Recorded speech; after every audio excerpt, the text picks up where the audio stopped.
Assalamualaikum warahmatullahi wabarakatuh. Alhamdulillah, kalimat mulia, kalimat suci, kalimat yang sempurna, yang penuh dengan berkah. Selalu kita panjatkan kepada Zat yang Maha Suci, Maha Sempurna, Maha Berkah. Allah, satu-satunya yang telah menciptakan semua yang di langit, semua yang di bumi, semua yang di kedalaman lautan terjangkau atau tidak terjangkau oleh mata manusia. Zat yang Maha Sempurna, Maha Adil, Maha Kuat, tidak berada dan tidak diperanakkan, dan tidak ada sekutu baginya dalam semua kegiatannya. Dia dengan kemahamurahannya telah menggantungkan segala kebutuhan kita untuk roda kehidupan di muka bumi ini dengan kalimat mulia, Alhamdulillah. Maka sangat wajar kalau kita selalu mengucapkan kalimat ini. Selanjutnya kita panjatkan salam hormat kita, salam penghargaan kita kepada manusia terbaik, manusia yang telah dipilih oleh Sang Pencipta Allah, agar menjadi suri tauladan bagi seluruh manusia tidak terkecuali. Bahkan para jin pun menjadikannya sebagai suri tauladan. Manusia yang telah disempurnakan jalur nasabnya, ilmunya dan fisiknya oleh Sang Pencipta Allah. Dan juga Sang Pencipta Allah bersama malaikatnya mengucapkan salam hormat kepada manusia terbaik ini dan dijadikan ibadah untuk orang-orang beriman. Maka sangat wajar kalau kita selalu membacakan salawat dan taslim kepada Nabi besar Muhammad sallallahu alaihi wasallam. Melanjutkan kajian sirah kita dan sudah panjang lebar kita menceritakan dengan dua pertemuan perang yang mulia, perang yang punya pengaruh sangat besar dalam Islam, yaitu perang Badar. Dan kita akan masuk sekarang setelah kita rentet terakhir pertemuan kita beberapa kejadian antara perang Badar Ramadan tahun 2 Hijriah dengan perang Uhud yang terjadi tahun 3 Hijriah. Dan para ahli sejarah menyebutkan tentang sebab-sebab terjadinya perang Uhud. Paling tidak disimpulkan ada dua sebab. Yang pertama, kekalahan Quraisy di Badar. Dan ini merusak citra mereka di Jazirah Arab atau di depan para suku-suku Arab. Sehingga mereka tidak punya cara lain, pilihan lain untuk memperbaiki kecuali mengalahkan muslimin. Dan ini juga tergambarkan dari sumpahnya Abu Sufyan. Yang pada saat itu setelah meninggalnya tokoh-tokoh Quraisy di Badar, hampir semuanya dan tinggal dua orang, kita sudah jelaskan sebelumnya, Abu Sufyan dan Abu Lahab, dan Abu Lahab pun sudah meninggal. Sehingga tertinggal Abu Sufyan sendiri di Mekah pada saat itu. Tentu belum masuk Islam. Karena masuk Islamnya di masa pembebasan kota Mekah atau pembukaan kota Mekah. Yang kedua, penyebabnya adalah orang-orang Quraisy, sebagaimana dicatat dalam sejarah dan sebelumnya, sebelum sejarah histori atau sejarah yang dicatat oleh para ahli sejarah, Al-Quran juga sudah menceritakan. Kalau orang-orang Quraisy sangat tergantung perekonomiannya atau kota Mekah secara khusus, itu dengan perdagangan dari negeri Syam. Sementara baginda Nabi SAW selalu berusaha membentuk pasukan-pasukan, baik beliau pimpin sendiri yang dikenal dengan Ghazwah, atau dipimpin oleh para sahabat dikenal dengan Ma'rakah, atau dipimpin dengan para sahabat yang jumlahnya di bawah 100 orang, di atas 3 orang, di bawah 100 orang yang dikenal dengan Sariyah. Maka orang-orang Quraisy terganggu sekali, karena mereka hidup memang dari negeri Syam. Sementara semua kafilahnya berusaha untuk diserang, walaupun ada beberapa kafilah yang sempat lolos. Maka paling tidak dua penyebab ini disebutkan oleh para ahli sejarah menjadi pemicu utama terjadinya perang Uhud. Nabi SAW atau sebelumnya Al-Quran menceritakan masalah itu ya, ketergantungan Quraisy pada perdagangan atau ekonominya Mekah dengan perdagangan ini dalam surah Quraisy. Surah nomor 104 ayat 1 sampai ayat 4. A'udzu billahi minasyaitonir rajim li'ilafi Quraisy إلافهم رحلة الشتاء والصيف فليعبدوا رب هذا البيت الذي أطعمهم من جوع وآمنهم من خوف. Karena kebiasaan orang-orang Quraisy, kata Allah, yaitu kebiasaan mereka bepergian untuk berdagang pada musim dingin dan musim panas. Kata ulama tafsir, musim panas mereka ke negeri Syam dan musim dingin mereka ke negeri Yaman untuk berdagang. Tapi kebanyakan mereka di musim dingin di Yaman mereka hanya pergi untuk rekreasi. Sementara musim panas ke negeri Syam mereka berdagang. Maka hendaklah mereka menyembah Tuhan pemilik rumah Ka'bah yang telah memberikan makanan kepada mereka untuk menghilangkan lapar dan mengamankan mereka dari ketakutan. Saksi bahasan kita firman Allah rihlatas syita'i was-saif.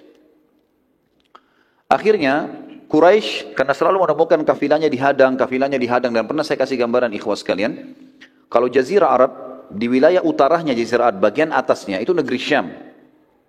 Dan posisi Mekah Itu kalau mau ke negeri Syam harus lewati Madinah. Madinah di atasnya. Jadi Madinah itu di utara Mekah.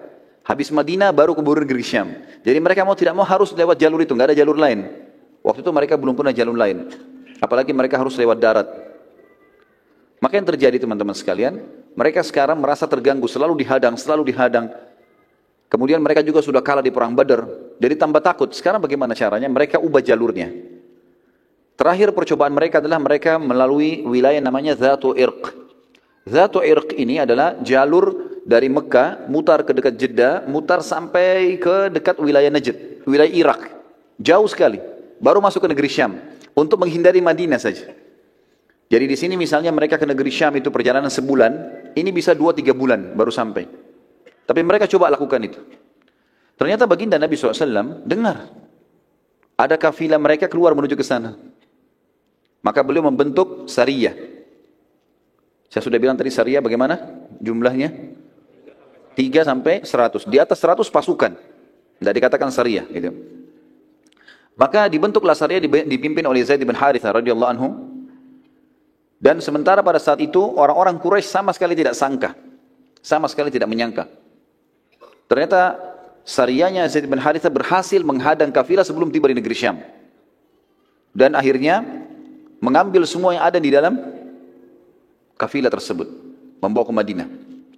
Abu Sufyan memimpin Mekah pada saat itu bersama dengan orang-orang Quraisy, tidak pernah menyangka terjadi penyerangan ini, dan karena jalur ini pun jalur alternatif yang sudah sangat jauh diketahui muslimin, maka mereka akhirnya putus asa. Abu Sufyan akhirnya tidak ada jalan lain kecuali memotivasi masyarakat Mekah, kita harus selesaikan urusannya Madinah nih. Kalau enggak habis semua ini, ekonomi enggak bisa. Citra kita sudah rusak karena kalah. Harus kita kalahin. Motivasi sana sini terus menerus. Puncaknya adalah pada saat Abu Sufyan menyurati suku Ghatafan. Dan suku Ghatafan kita sudah sebutkan tadi diserang oleh Nabi SAW, tetapi mereka tidak bisa, atau mereka tidak melawan dan mereka sembunyi di atas gunung. Walaupun mereka punya 10.000 personel kuda, semuanya siap perang. Suku Ghatafan waktu itu menyumbang personel perang banyak sekali. Sepertiga dari pasukan Quraisy, pasukan menyerang di Uhud nanti, itu dari Ghatafan. Jadi 1.000 orang mereka. 2.000 yang lain, Abu Sufyan berhasil mengumpul dari berbagai kabilah-kabilah Arab, suku-suku Arab, dan belum pernah, dalam sejarah disebutkan, belum pernah Quraisy memiliki pasukan sebesar ini. 3.000 orang personel perang.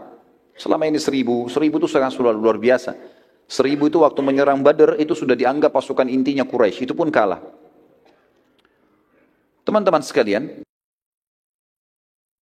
pasukan ini akhirnya menuju ke Madinah. Dan yang terjadi, Nabi SAW mendengarkan kejadian tersebut. Perlu saya gambarkan sedikit teman-teman sekalian. Madinah, sebenarnya sekarang Uhud itu masuk wilayah Madinah, ya, masuk wilayah haram maksud saya, wilayah haram. Di zaman Nabi SAW waktu masih hidup, Uhud itu di luar gerbangnya Madinah. Jadi dulu ada temboknya Madinah, itu ada pintu gerbangnya. Uhud itu di luarnya pintu gerbang itu. Jadi kalau muslimin mau ke Uhud, maka mereka keluar dari pintu gerbang Madinah baru mereka ke Uhud itu. Pasukan Quraisy, teman-teman sekalian, mau menuju ke Madinah, ingin menaklukkan Madinah. Pintu gerbang Madinah yang paling dekat untuk bisa menembusnya adalah Uhud. Padahal gunung Uhud itu ada di luar tembok Madinah. Makanya dikatakan perang Uhud karena pasukan sampai ke lokasi itu, dan itu sudah pintu gerbang Madinah, dan gunung ini pun sangat dekat. Pada saat itu teman-teman sekalian, Nabi SAW segera mengumpulkan sahabat, diskusi, apa jalan keluarnya nih, permasalahannya apa. Mayoritas sahabat berpikir untuk keluar melawan Quraisy. Ya Rasulullah, sebelum mereka tiba di Madinah, kita keluar, hadapin dimanapun ketemu. Seperti kita hadapi di Badr. Termasuk pada saat itu yang paling ngotot adalah paman beliau Hamzah radhiyallahu anhu. Semangat para sahabat ini muncul teman-teman sekalian karena mereka sudah melihat kemenangan di Badr. Jumlah lebih sedikit, tapi akhirnya jadi besar, bisa menang. Dan saya sudah sebutkan teman-teman sekalian, perang Badar Allah Azza wa Jalla, Allah yang maha tinggi dan maha kuat telah mengaturnya supaya setelah Badar muslimin sudah tidak pernah takut lagi berperang, gitu kan? Ya sudah kita jelaskan panjang lebar masalah itu. Seorang sahabat dari Ansar yang bernama Anas bin Nadhr radhiyallahu anhu, yang kebetulan waktu itu tidak sempat hadir di perang Badar, ia mengatakan, dia berkata pada saat itu, waktu dengar Nabi SAW menyampaikan Quraisy akan menyerang, dia mengatakan, peperangan pertama Nabi SAW di Badar, aku tidak hadir.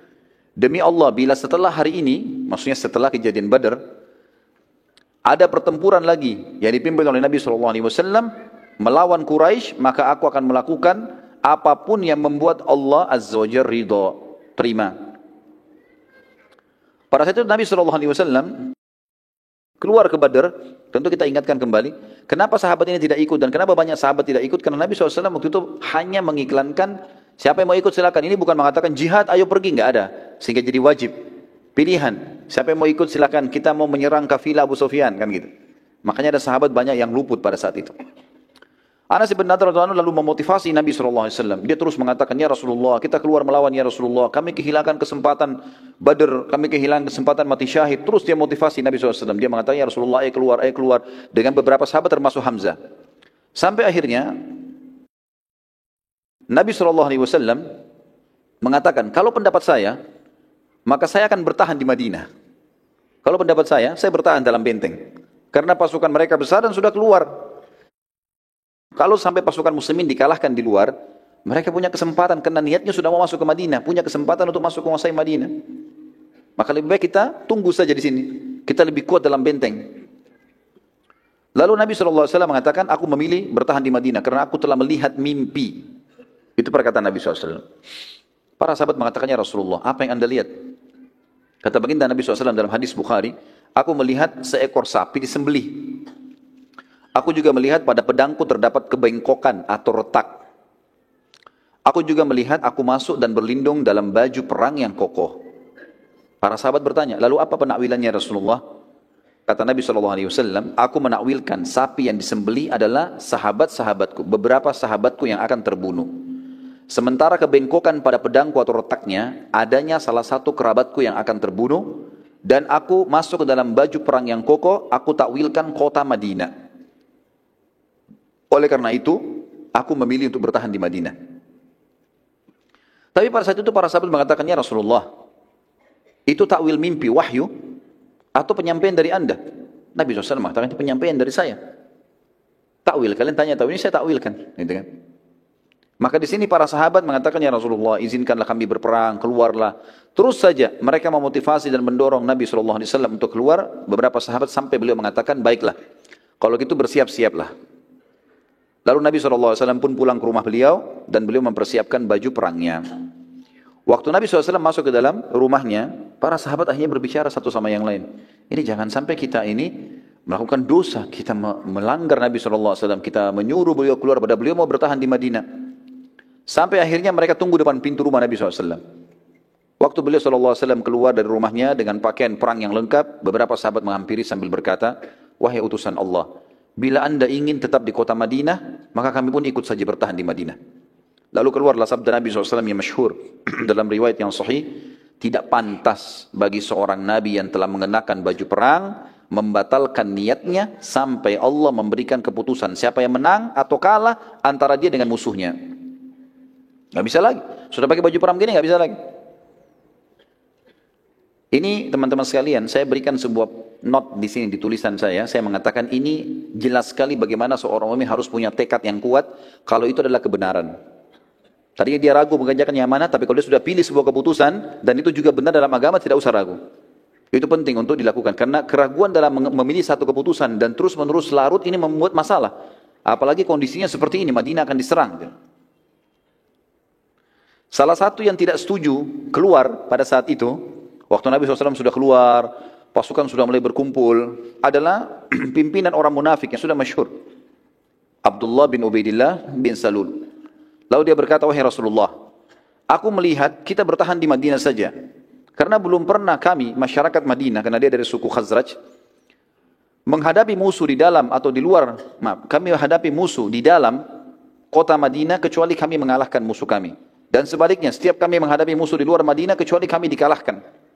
Lalu kata Nabi SAW, sudah tertekadkan, maka tidak akan ada keraguan lagi. Nabi SAW lalu keluar menuju ke Uhud. Dan kita sudah tahu, saya bilang tadi, begitu keluar pintu gerbang langsung gunung Uhud. Jadi pasukan muslim tidak pergi jauh-jauh ini. Bertahan di situ saja, cuma di luar pintu gerbang mereka. Dan pada saat itu terkumpullah dari sahabat yang mulia 700 orang. Dan Abdullah bin Abi Salul, karena tidak mau dianggap dia Abdullah bin Ubaidillah bin Salul dianggap nanti dia tidak mau ikut, maka dia mengajak teman-temannya kaum munafikin 300 orang. Terkumpullah pasukan sekitar 1.000 orang pada saat itu. Dan pasukan Quraisy 3.000. Namun pada saat tiba di satu lokasi namanya Syaut, ya. Wilayah ini sebenarnya antara Madinah sama Uhud. Jadi ada wilayah seperti pekarangan luas antara gerbang Madinah sama kebun-kebun kurma yang ada di Uhud.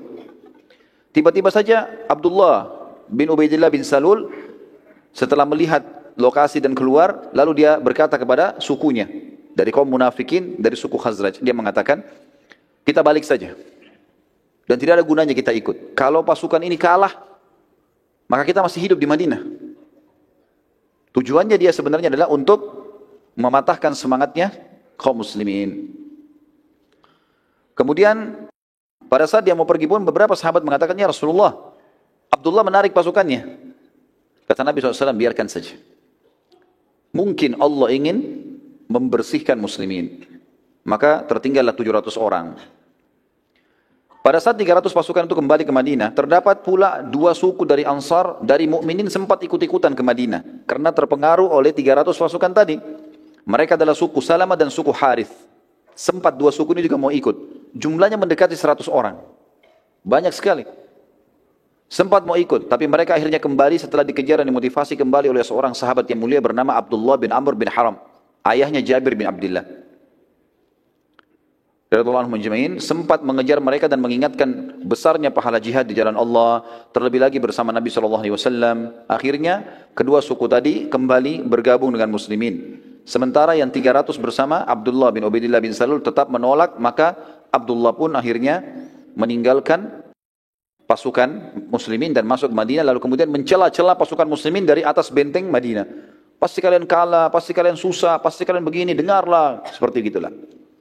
Allah Azza wa Jalla menyebutkan kejadian tersebut dalam surah Al-Imran, surah nomor 3 ayat 122. A'udzu billahi minasyaitonir rajim. Idh hammat ta'ifatani minkum an tafshala wallahu waliyuhuma. An tafshala wallahu waliyuhuma wa 'alallahi falyatawakkalul mu'minun.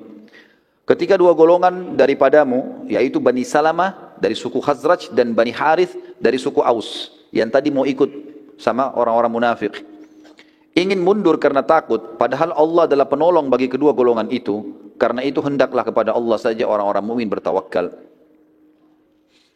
Jabir bin Abdullah radhiyallahu anhu menanggapi ayat tersebut di atas seraya berkata, aku tidak menyesal karena kami dikalahkan di Uhud. Karena Allah Azza wa Jalla, Allah yang maha suci dan maha tinggi, berfirman, sementara Allah lah wali mereka atau penolong mereka. Para sahabat sempat memberi masukan pada Nabi SAW agar meminta bantuan pada sekutu mereka, orang-orang Yahudi di Madinah. Namun Nabi SAW menolak karena mengetahui kalau Yahudi kaum yang suka gemar berkhianat. Nabi mengatakan SAW, kita cukupkan dengan 700 ini.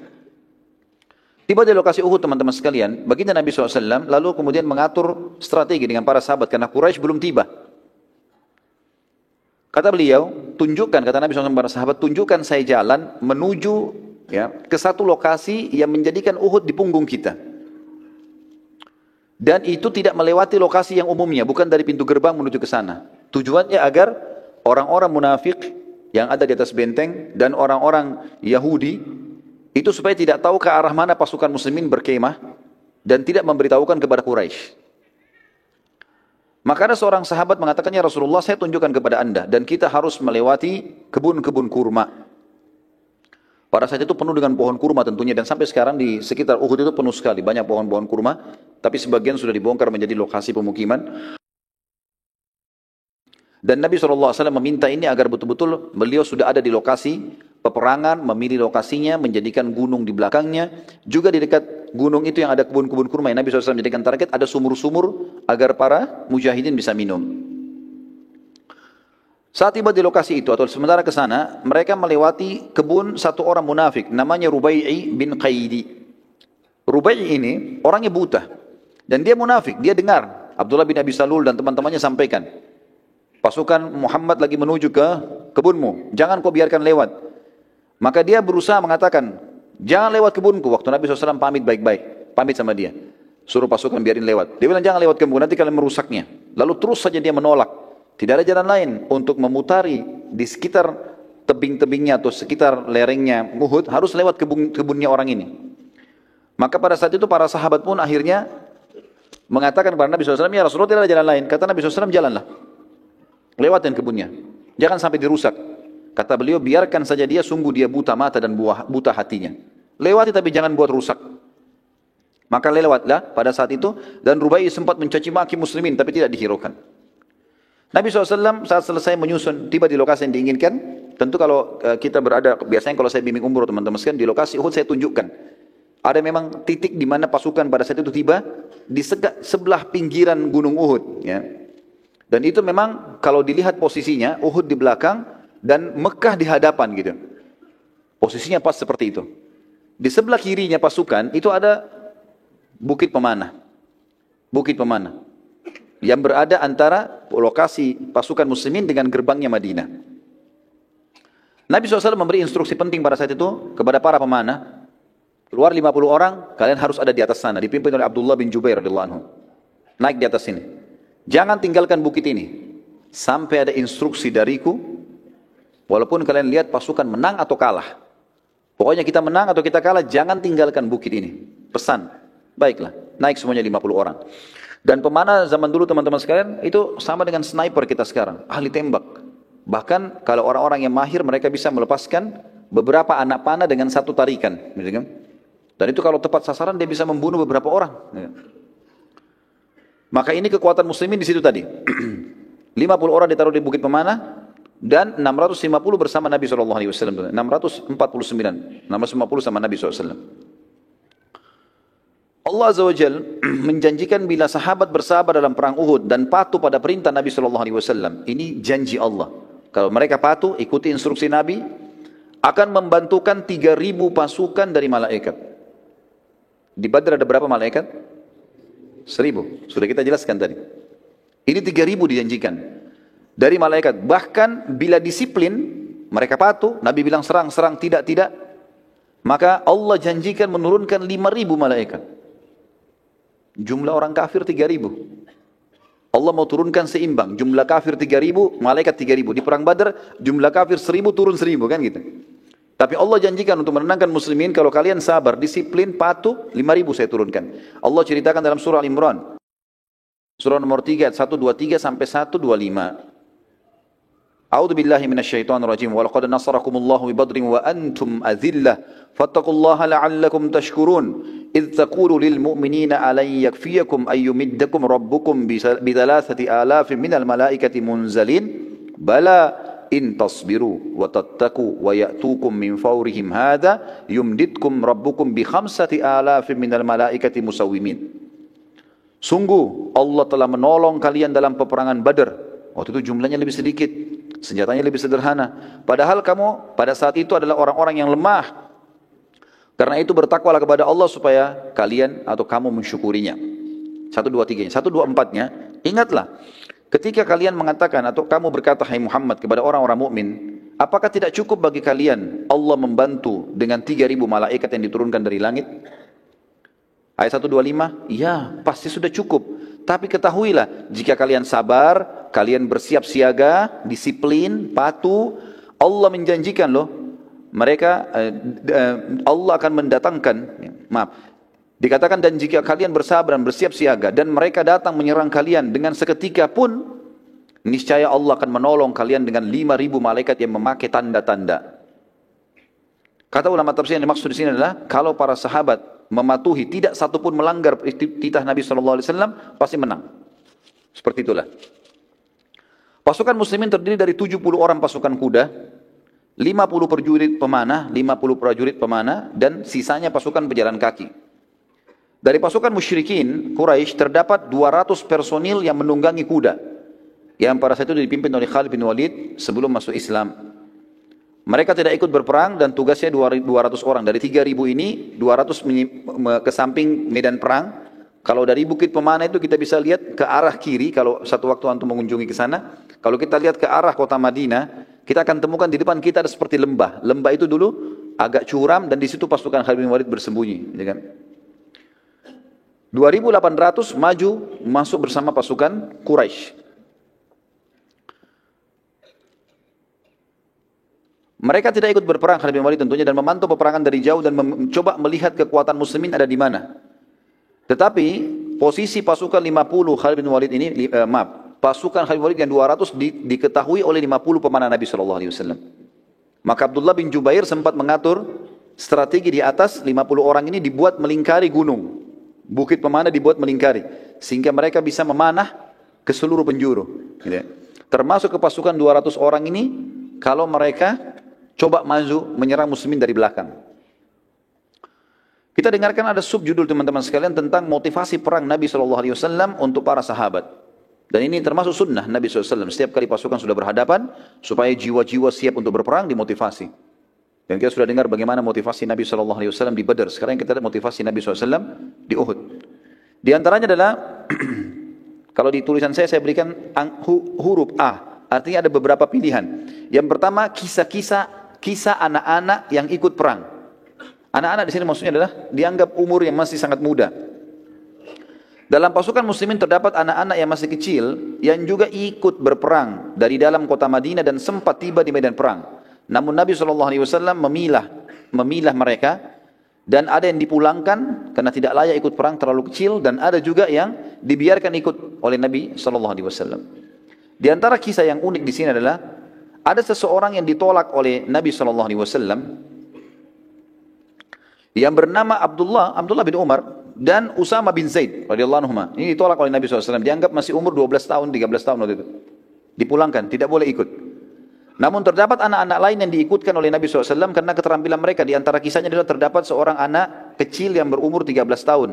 Pada saat melihat Abdullah bin Umar dan Usama bin Zaid ditolak, ia berkata, "Wahai Rasulullah, aku mahir dalam memanah." Lalu Nabi SAW mengetesnya dan ternyata betul-betul dia mahir dan tidak meleset panahannya. Beberapa sasaran dilempar, ditunjuk oleh Nabi SAW, dia mana tepat kena. Maka ini diikutkan. Tapi maaf, saya tidak temukan nama orang ini, tapi jelas ini anak umur 13 tahun disebutkan oleh buku-buku sejarah. Seorang anak yang lain juga berumur 13 tahun. Saat melihat temannya diloloskan oleh Nabi SAW untuk berperang, dia berkata, "Wahai Rasulullah, kenapa anda loloskan ia ikut perang sementara aku tidak? Dan aku bisa mengalahkannya kalau bergulat." Ini yang pintar mana ini? Saya bisa kalahin gulat ya Rasulullah. Dalam riwayat dikatakan Nabi SAW menyuruh keduanya untuk mengadu keterampilan gulat. Dan ternyata betul, anak yang kedua mengalahkan anak yang pertama. Maka Nabi SAW pun akhirnya mengizinkan dia ikut. Yang kedua teman-teman sekalian adalah kisah pedang Nabi SAW. Kisah pedang Nabi SAW. Disebutkan dalam hadis Bukhari, Nabi SAW mengumpulkan seluruh pasukan lalu menghenuskan sebilah pedang dan bersabda, "Siapa yang akan memberikan haknya Allah dan Rasulnya di pedang ini?" Tiba-tiba saja Hamzah bin Abdul Muttalib radhiyallahu anhu yang kita tahu memang dia yang paling besar semangatnya untuk keluar menghadapi musuh dan memang Allah karuniai dia mati syahid di situ. Tiba-tiba berdiri dan mau mengambil dari tangan Nabi SAW. Nabi SAW tarik. Hamzah dikenal dengan singa, orang yang sangat luar biasa, perkasa, pemberani. Lalu Nabi SAW ulangi lagi. Setelah Hamzah mengatakan, "Aku ya Rasulullah," Nabi SAW tarik. Nabi SAW ulangi lagi. "Siapa yang mau memberikan haknya Allah dan Rasulnya di pedang ini?" Berdiri yang kedua Ali bin Abi Thalib radhiyallahu anhu. Orang juga yang muda tapi kuat sekali, punya kekuatan fisik, keterampilan perang. Nanti kita lihat keterampilannya luar biasa kalau pada saat kita ceritakan tentang kisah perang Ahzab. Maka Ali pun berdiri mengatakan, "Saya Rasulullah," langsung mau memegang pedang itu. Karena dianggap ini kemuliaan, pedangnya Nabi SAW dikeluarkan lalu dikasih. Siapa yang mau berikan hak Allah dan Rasulnya di sini? Ternyata Nabi SAW tarik lagi. Suruh Ali duduk. Ulangi lagi. Siapa yang mau memberikan haknya Allah dan Rasulnya di pedang ini? Berdiri Zubair bin Awam. Yang sudah kita tahu kisahnya. Di perang Uhud, di perang Badar. Bagaimana dia membunuh Abu Kabs. Melempar tombak. Di antara dua matanya tembus sampai ke otaknya. Gitu kan. Berdiri mengatakan, "Saya Rasulullah." Nabi SAW tarik lagi. Suruh duduk. Diulangi lagi. Siapa yang akan memberikan haknya Allah dan Rasulnya di pedang ini? Mikdad berdiri. Mikdad ini diisyaratkan oleh Umar bin Khattab seperti kekuatan 1000 orang. Suaranya keras, cepat kalau menyerang, macam-macam keterampilannya. Berdiri lagi, "Aku ya Rasulullah," mau dipegang lagi. Ditarik lagi oleh Nabi SAW, suruh duduk. Diulangi lagi, "Siapa yang mau memberikan haknya Allah dan Rasulnya di pedang ini?" Maka perlu digarisbawahi teman-teman sekalian, keempat sahabat yang sudah lewat ini dianggap ini jawaranya muslimin. Keempat orang ini. Bahkan setiap orang di antara mereka bisa dihitung kekuatan 1.000 orang. Sebagaimana diriwayatkan oleh Umar bin Khattab pada saat mengutus pasukan pembebasan Mesir kepada Amr bin As. Waktu itu Amr memiliki 8.000 personil. Dan Amr tulis surat kepada Umar bin Khattab yang berbunyi, wahai Amirul Mukminin, genapkanlah pasukan kami 12.000 sehingga kami mendapatkan hadis Nabi SAW, tidak akan dikalahkan umatku yang berjumlah 12.000. Ya. Maka Umar bin Khattab pun mengirim 4 orang dari Madinah. Kan jumlahnya 8.000 kan? Butuh berapa ribu sekarang? Untuk 12.000. Butuh 4.000. Umar bin Khattab kirim 4 orang, bukan 4.000. Yang dikirim itu adalah diantaranya Mikdad, yang ini. Diantaranya Zubair bin Awam, diantaranya Sa'ad ya, bin Abi Waqqas. Ya, ini dikirim. Maka mereka punya kekuatan yang luar biasa. Maka setelah keempat sahabat ini ditolak, dan Nabi SAW masih ulangi, siapa yang memberikan haknya Allah dan Rasul di pedang ini, mereka saling lihat satu sama lain, kira-kira siapa ini? Ada satu sahabat mulia, pintar, cerdas orang ini, yang kita kenal dengan Abu Dujana, Syammah radhiyallahu anhu. Beliau mengatakan, ya Rasulullah, apa haknya Allah dan Rasulnya di pedang itu? Ini yang Nabi tunggu ini. Jangan main langsung ambil. Tanya dulu untuk apa ini? Apa haknya? Bukan main ambil terus mau diapain pedangnya? Ya. Maka Nabi SAW mengatakan kalimat yang mulia teman-teman sekalian. Dan ini kita bisa lihat bagaimana rahmatnya Nabi SAW bagi kafir zimmi. Orang-orang kafir yang di bawah naungan pemerintah Islam. Beliau toleransi, beliau memaafkan, beliau memberi. Tapi di medan perang beda lagi sama kafir harbi ini. Tegas sekali beliau mengatakan, engkau mengambil pedang ini dan engkau menghantamkan pada musuhmu pakai perang sampai bengkok. Bisa? Bisa. Baik, Abu Dujana diambil. Maka Abu Dujana waktu itu teman-teman sekalian, dia lagi pakai imamah warna hitam. Diganti sama dia. Ganti imamah warna merah. Dan imamah merah ini adalah tanda saya siap mati. Seperti itulah waktu mereka yakini seperti itu. Lalu Abu Dujana mengambil pedang tersebut dengan bangganya dan meletakkan di dadanya. Sambil dia maju ke pasukan Quraisy waktu datang, waktu sudah kelihatan, dia maju, menunjukkan keterampilannya dengan pedang itu. Maka kesannya kayak ada kesombongan. Para sahabat melihat, mereka khawatirnya Abu Dujana sombong ini. Kata Nabi SAW dalam hadis Bukhari, sesungguhnya cara seperti ini, kayak Abu Dujana ini, dimurkahi Allah. Allah nggak suka dengan kesombongan.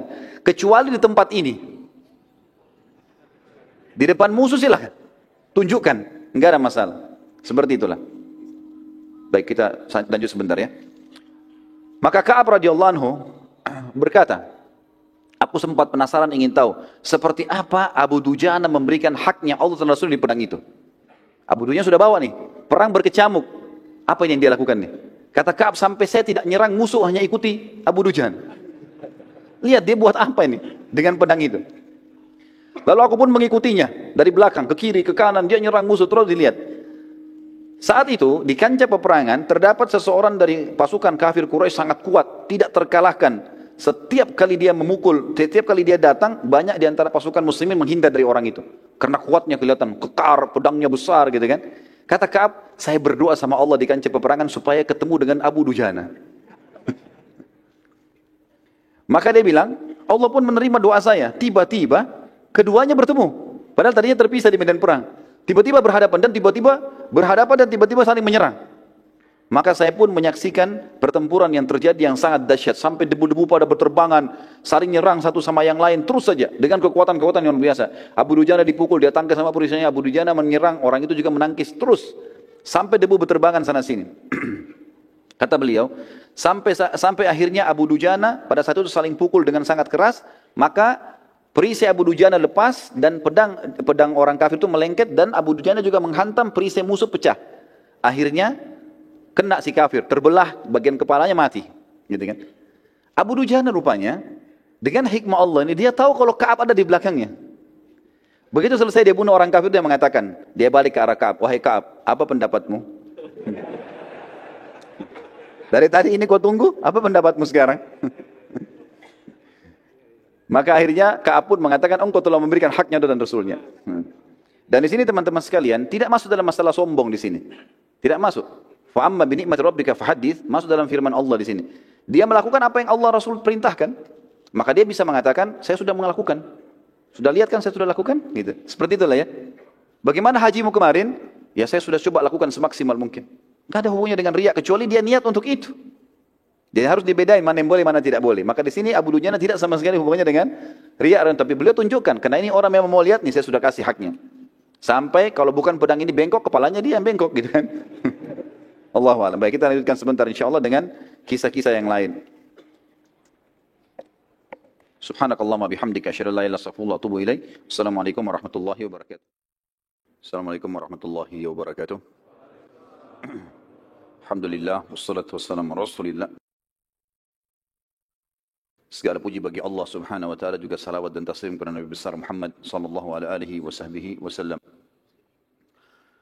Tadi sudah kita ceritakan tentang kisah bagaimana Abu Dujana Syammah ibn Harith radhiyallahu anhu memberikan hak pedang yang diberikan oleh Nabi sallallahu alaihi wasallam, yang menuntut haknya Allah dan Rasulnya di situ. Kisah yang lain teman-teman sekalian, kisah yang terjadi di perang Uhud yang tidak bisa luput dari seorang beriman adalah kisah sahabat yang mulia Handalah radhiyallahu anhu. Handalah radhiyallahu anhu adalah seorang sahabat yang menikah di hari Jumat malam. Menikah di hari Jumat malam. Dan perang Uhud terjadi di Sabtu pagi, di waktu duha. Handalah radhiyallahu anhu menikah malam itu, kemudian memang dia belum bergaul, dia belum menggauli istrinya. Dia sempat ikut berjamaah sholat subuh bersama Nabi SAW. Pada saat dia pulang, dia bergaul untuk menggauli istrinya, sehingga dia dalam keadaan junub. Baru saja dia selesai bergaul dengan istrinya, masih dalam keadaan junub, belum mandi, terdengar panggilan seruan dari utusan Nabi SAW kepada seluruh muslimin di Madinah, jihad, jihad. Dan panggilan seperti ini berarti wajib bagi laki-laki muslim untuk ikut. Maka dia pun tidak menunggu, langsung saja dia keluar dalam kondisi masih junub, bergabung dengan pasukan muslimin. Waktu bergabung dengan pasukan muslimin, salah satu korban di Uhud yang mati syahid. Sebenarnya bukan kita katakan korban ya, justru ini kemenangan. Karena hakikat dari seorang muslim ikut jihad adalah mati syahid. Kedua baru menang. Jadi dia tidak kenal namanya kalah. Kalau dia terbunuh itu target utamanya kena masuk surga tanpa hisab. Kalau dia menang adalah target yang kedua. Handalah radhiyallahu anhu adalah salah satu sahabat yang dikaruniai oleh Allah syahadah, mati syahid. Waktu jenazahnya ditemukan setelah selesai perang Uhud, maka Nabi SAW waktu melihat ke arahnya mengalihkan pandangan matanya. Lalu kemudian para sahabat bertanya, ya Rasulullah, ada apa dengan Handalah? Kenapa anda alihkan pandangan anda? Ada dua riwayat. Yang pertama kata Nabi SAW, aku melihat istrinya dari bidadari menjemputnya. Riwayat yang lain adalah, aku melihat para malaikat memandikannya. Karena dia dalam keadaan junub, maka dimandikan oleh para malaikat sampai keluar julukannya, Gasilul Malaikah. Orang yang dimandikan langsung oleh malaikat. Dan di sini teman-teman sekalian pelajaran penting. Setiap kali ada janji Allah dan Rasulnya dari dalil Al-Quran dan Sunnah, setiap muslim tidak boleh ragu sedikit pun. Apapun itu sifatnya. Apapun. Allah dan Rasulnya bilang bersedekah itu pasti kaya, maka tidak boleh kita ganti dengan konsep yang lain. Tidak usah ragu sama sekali. Kalau orang mukmin memahami sebenarnya, dia kalau sedekah misalnya, adalah sama dengan dia sedang investasi dan Allah balas minimal 10 kali. Apa yang membuat dia ragu melakukannya? Salah satu ciri khasnya sahabat di situ. Apa yang Allah dan Rasulnya sampaikan benar, yang lain salah. Selesai urusannya. Enggak perlu lagi dinegosiasi. Allah Rasulnya bilang salah, haram haram, halal halal. Kerjakan kerjakan, jangan kerjakan. Walaupun semua dunia, keluarganya, istrinya, anaknya, suaminya benci, dia enggak peduli. Sudah semuanya diseberikan. Seperti itulah kurang lebih. Dan ini terjadi pada Handalah. Bayangkan teman-teman kalau kita baru menikah seperti ini. Dengan wanita yang dia cintai, dia menikah. Baru selesai hubungan biologis yang pertamanya dalam rumah tangga. Belum sempat mandi junub, panggilan jihad. Kita nggak usah jauh-jauh bicara jihad. Antum sekarang kalau malam pertama, kira-kira subuh di masjid nggak? Hah? Ada yang tanya ke saya itu di pengajian. Ustadz, apa hukumnya tidak sholat subuh di masjid kalau malam pertama? Saya bilang dosa itu. Nggak ada udurnya. Tapi lihat Handalah bukan cuma salat subuh, bukan ini jihad, pergi berperang, mati terbunuh. Padahal dia waktu masih dari hari pertama menikmati pernikahannya. Kalau pernikahan saja bisa ditinggalkan teman-teman, apalagi kalau cuma makanan, minuman, pekerjaan, pendidikan, semua ini nggak ada lagi. Kalau sudah ada seruan dari Allah dan Rasulnya. Ingat pesan saya tadi, setiap nasihat syar'i, agama yang datang masuk telinga kanan, diapakan? Tutup yang kuping kirinya ini, supaya jangan keluar. Ya. Jangan masuk sini keluar sini. Saya datang lagi bulan depan tanya lupa. Tapi kayaknya kalau kisah Hanzalah nggak lupa deh. Terutama yang laki-laki. Dan kisah mereka teman-teman, kisah para salihin, para salaful ummah yang sampai kepada kita ini bukan hanya sekedar untuk dikenang dan didengar ya. Tapi Allah Azza wa Jalla sampaikan kepada kita untuk dijadikan sebagai ibrah, pelajaran. Ini loh ada orang sebelum kamu begini, disampaikan kisahnya ke kita. Ini 1400 tahun yang lalu ini. Sampai kepada kita di malam ini teman-teman di sini. Dan itu saja, kita tidak menghadiri saja, kita bukan Hanzalahnya. Kalau saya yakin teman-teman memiliki iman, merasa bergetar. Luar biasa ya gitu. Padahal sudah 1400 tahun yang lalu Allah sampaikan teman-teman. Supaya kita sadar, oh ternyata yang janjikan Allah ini nggak salah, pasti benar. Dan tidak boleh ada keraguan sama sekali. Saya sarankan teman-teman kalau ikuti ceramah di YouTube, ada judul saya, ceramah saya itu judulnya, Hai Muslim inilah pondasi agamamu. Saya bicara masalah keyakinan. Bagaimana itu harus ditanamkan dalam hati seseorang Muslim. Tidak boleh ragu sama sekali. Dan keyakinan terhadap apa yang Allah dan Rasul janjikan akan membuat ketenangan jiwa. Dan semua masalah dunia akan jadi kecil.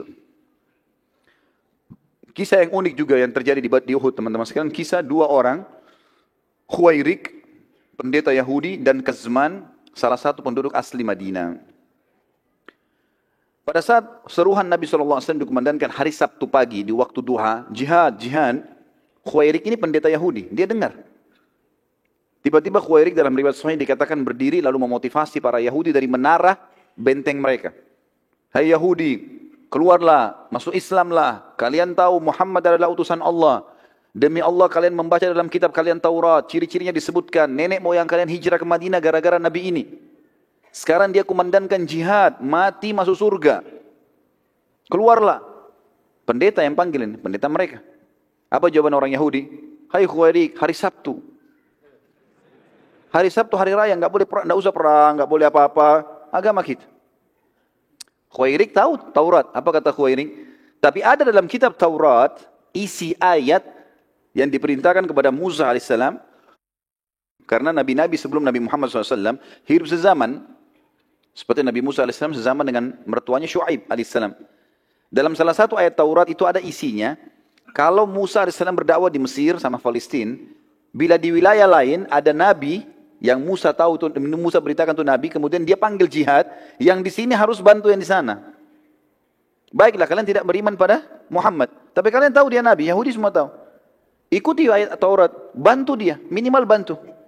Sama jawabannya, kami nggak mau ini hari Sabtu, orang tidak boleh perang hari Sabtu, hukum Taurat, alasan. Macam-macam. Kata Khuwairik, kalau begitu saya sendiri akan pergi. Dia jalan sendiri dari benteng Yahudi menuju ke masjid Nabi SAW waktu Nabi lagi susun pasukan. Lalu dia mengatakan, ya Rasulullah, bukan lagi panggil nama Nabi SAW, karena orang Yahudi suka kurang ajar, panggil nama Nabi SAW gitu kan. Dia mengatakan langsung, ya Rasulullah, asyhadu an la ilaha illallah wa anna Muhammad Rasulullah. Langsung syahadat, gak pakai tanya-tanya apa-apa ini. Nabi SAW sambut dia. Dia mengatakan, ya Rasulullah, saya ingin ikut berperang. Kata Nabi SAW, bergabunglah dengan pasukan muslimin. Sudah selesai, ikut perang. Waktu berkecamuk perang teman-teman sekalian, rupanya Khuwairik dibunuh oleh orang Quraisy, mati. Waktu Nabi SAW kumpulin jenazah muslimin, ada jenazahnya Khuwairik. Nabi SAW senyum untuk lihat jenazahnya. Para sahabat mengatakan, kenapa ya Rasulullah?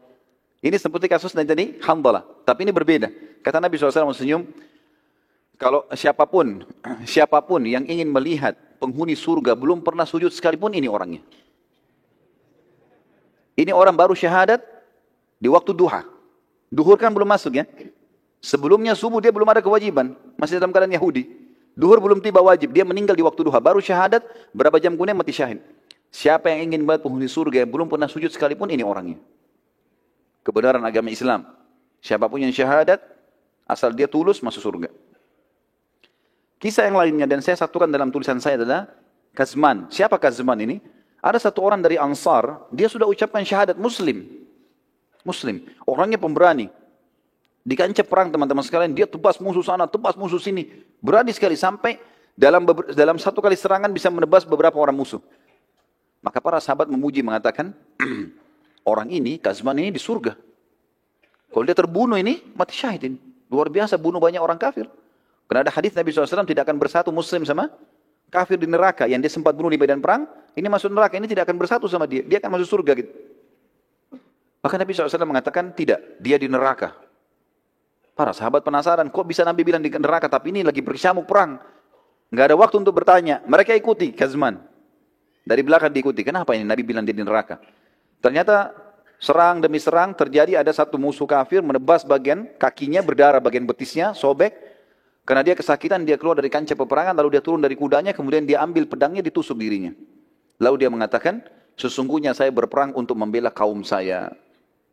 Maka para sahabat mengatakan, pantas dia masuk neraka. Jadi membela karena suku, murni hanya karena suku saja, hanya fanatisme, hanya murni negara, bukan karena mendidik kalimat Allah, maka ini tidak dapat syahadah. Tidak dapat mati syahid ini. Kisah yang lain adalah kisah Amr bin Jamur radhiyallahu anhu, seorang sahabat Nabi yang sudah berumur dari penduduk Madinah dan kakinya pincang. Dan ini karunia dari Allah SWT. Lihat bagaimana orang-orang yang ikhlas, teman-teman. Dan kata para ulama sudah disepakati ini, siapa yang masuk di kancah peperangan ikhlas mau mati syahid, itu yang Allah kasih syahadah. Kalau ada orang masuk di kancah peperangan kemudian dia bimbang, saya mati atau enggak ya, gitu. Pokoknya ikut berperang saja, cari pahalanya, maka tidak mati syahid kecuali ajalnya datang. Kuasa Allah, Allah memilih orang yang paling ikhlas, yang memang mau mati syahid, mau segera masuk surga, itu Allah kasih. Ini kisah-kisahnya satu demi satu kita sebutin. Di antaranya Amr bin Jamuh. Tadi sudah ada Handalah, ada Khuwairik. Ya. Amr bin Jamuh berkata, ya Rasulullah, saya ingin berjihad, tapi anak-anak saya larang. Anak-anaknya datang memegang tangannya. Ya Rasulullah, ayah kami pincang, sudah tua. Maka kata Nabi SAW, kau pincang, hai Amr. Kata Amr, ya Rasulullah, apakah orang pincang tidak bisa masuk surga? Saya juga mau, ya Rasulullah. Justru saya mau masuk surga dengan pincang saya ini. Kata Nabi SAW, naikkan dia ke kudanya.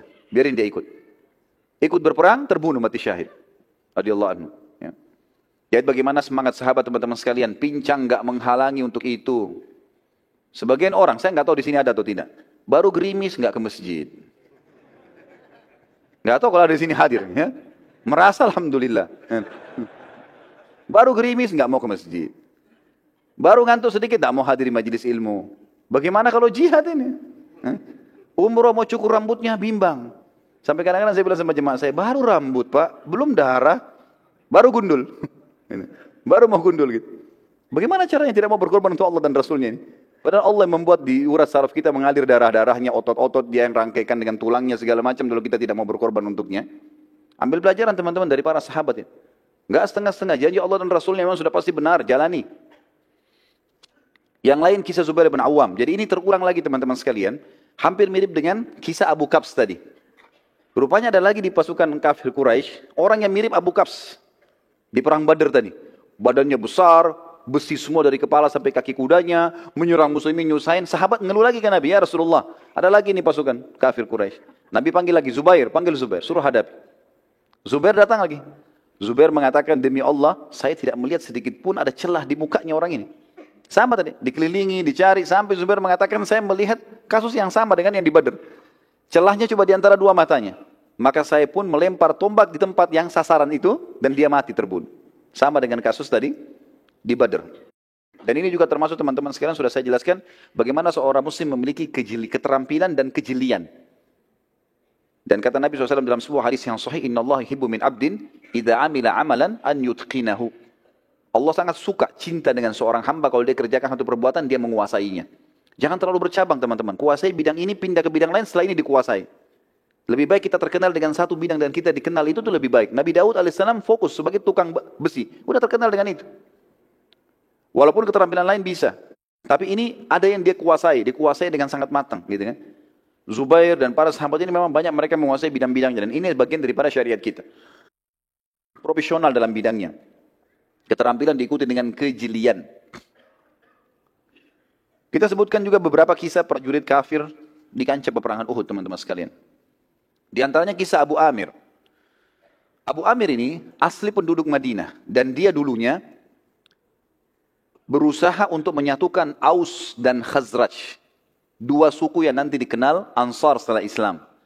Sebelum Islam masuk ke Madinah, Abu Amir ini mau menobatkan diri menjadi rajanya Aus dan Khazraj.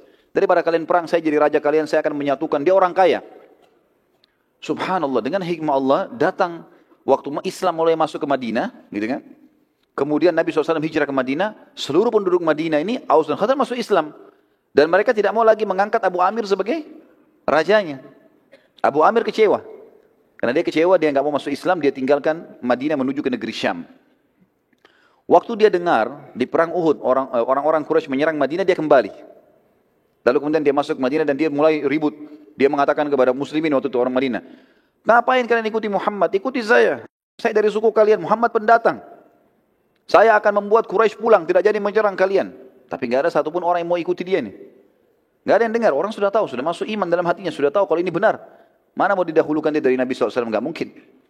Dia sakit hati, dia keluar. Kemudian dia sempat membuat beberapa lubang di lokasi peperangan. Tapi dengan hikmah Allah, lubang ini dia buat, dia tidak tahu kalau Nabi akan ke situ, tapi dia perkirakan. Di tempatnya nanti pasukan muslimin terdesak, di situ yang dibuat lubang oleh Abu Amir.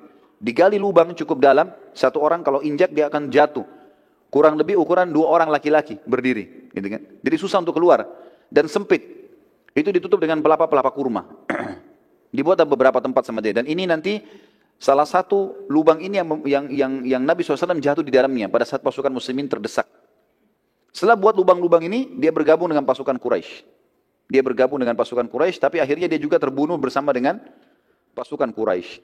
Ini di antara kisah salah satu orang kafir yang perlu ditahu namanya, karena dia bergabung dengan pasukan Quraisy. Yang lain adalah Jubair ibn Mut'im. Ini juga salah satu tokoh Quraisy. Dia memiliki budak yang kita sudah tahu namanya Wahsy. Dan dia kebetulan paman Jubair itu dibunuh oleh Hamzah di Badr. Pamannya dibunuh oleh Hamzah di Badr. Maka dia bilang, hai Wahsy, kalau kau bisa membunuh Muhammad atau membunuh pamannya Hamzah yang telah membunuh pamanku, kau bebas. Enggak jadi budak lagi. Mendengar perkataan ini, Hindun binti Utbah, istrinya Abu Sufyan, berkata juga kepada Wahsy, hai Wahsy, kalau kau bisa bunuh Hamzah, dia telah menjadi penyebab terbunuhnya ayahku, Utbah bin Rabi'ah. Kan itu ada terbunuh 3 orang baru duel. Pada saat duel awal perang Badr kan. Ada Utbah bin Rabi'ah, ada Syaibah bin Rabi'ah, ada Walid bin Utbah. Ini kan Walid bin Utbah saudaranya Hindun. Utbah bin Rabi'ah ayahnya. Syaibah bin Rabi'ah pamannya. Ini 3-3-nya mati. 2 orang mati di tangannya Hamzah. Gitu kan? Di awal duel di perang Badr. Maka Hindun pun berkata kepada Wahsy, hai Wahsy, kalau kau lakukan itu, kau ikuti majikanmu, Jubair bin Mut'im ini, membunuh Hamzah, maka aku pun akan memberikan kau hadiah. Dia bebaskan kamu, saya akan berikan kamu hadiah. Maka Wahsy pun akhirnya masuk ke dalam kancah peperangan. Dan Wahsy mengatakan, nanti akan kita ceritakan kisahnya, bagaimana dia mengatakan, saya masuk di kancah peperangan, tidak berpikir untuk membunuh muslimin kecuali Hamzah. Karena saya ingin bebas. Saya nggak pernah ikut-ikut, nggak mau ganggu orang, nggak mau apa-apa. Saya mau bunuh Hamzah untuk saya lolos. Gitu kan. Dan dia tahu Hamzah sangat kuat. Nanti kita ceritakan bagaimana prosesi dia membunuh Hamzah. Hamzah sangat kuat. Setelah tertombak pun masih kuat, masih mengejar Wahsy. Gitu kan. Tapi ini saya sampaikan secara umum dulu tentang beberapa prajurit-prajurit yang masuk ya dari orang kafir ke pasukan Quraisy yang bergabung ya, yang bukan dari orang Quraisy. Tadi Abu Amir dari Madinah, kemudian ini Wahsy budak berkulit hitam dari Ethiopia. Kemudian juga ada budak yang lain namanya Suwaid. Ini budaknya suku Abdiddar. Dan kita akan ceritakan nanti bendera itu di zaman dulu kalau perang teman-teman adalah simbol kemenangan. Kalau bendera masih berdiri berarti masih kuat pasukan walaupun pasukannya tinggal sedikit.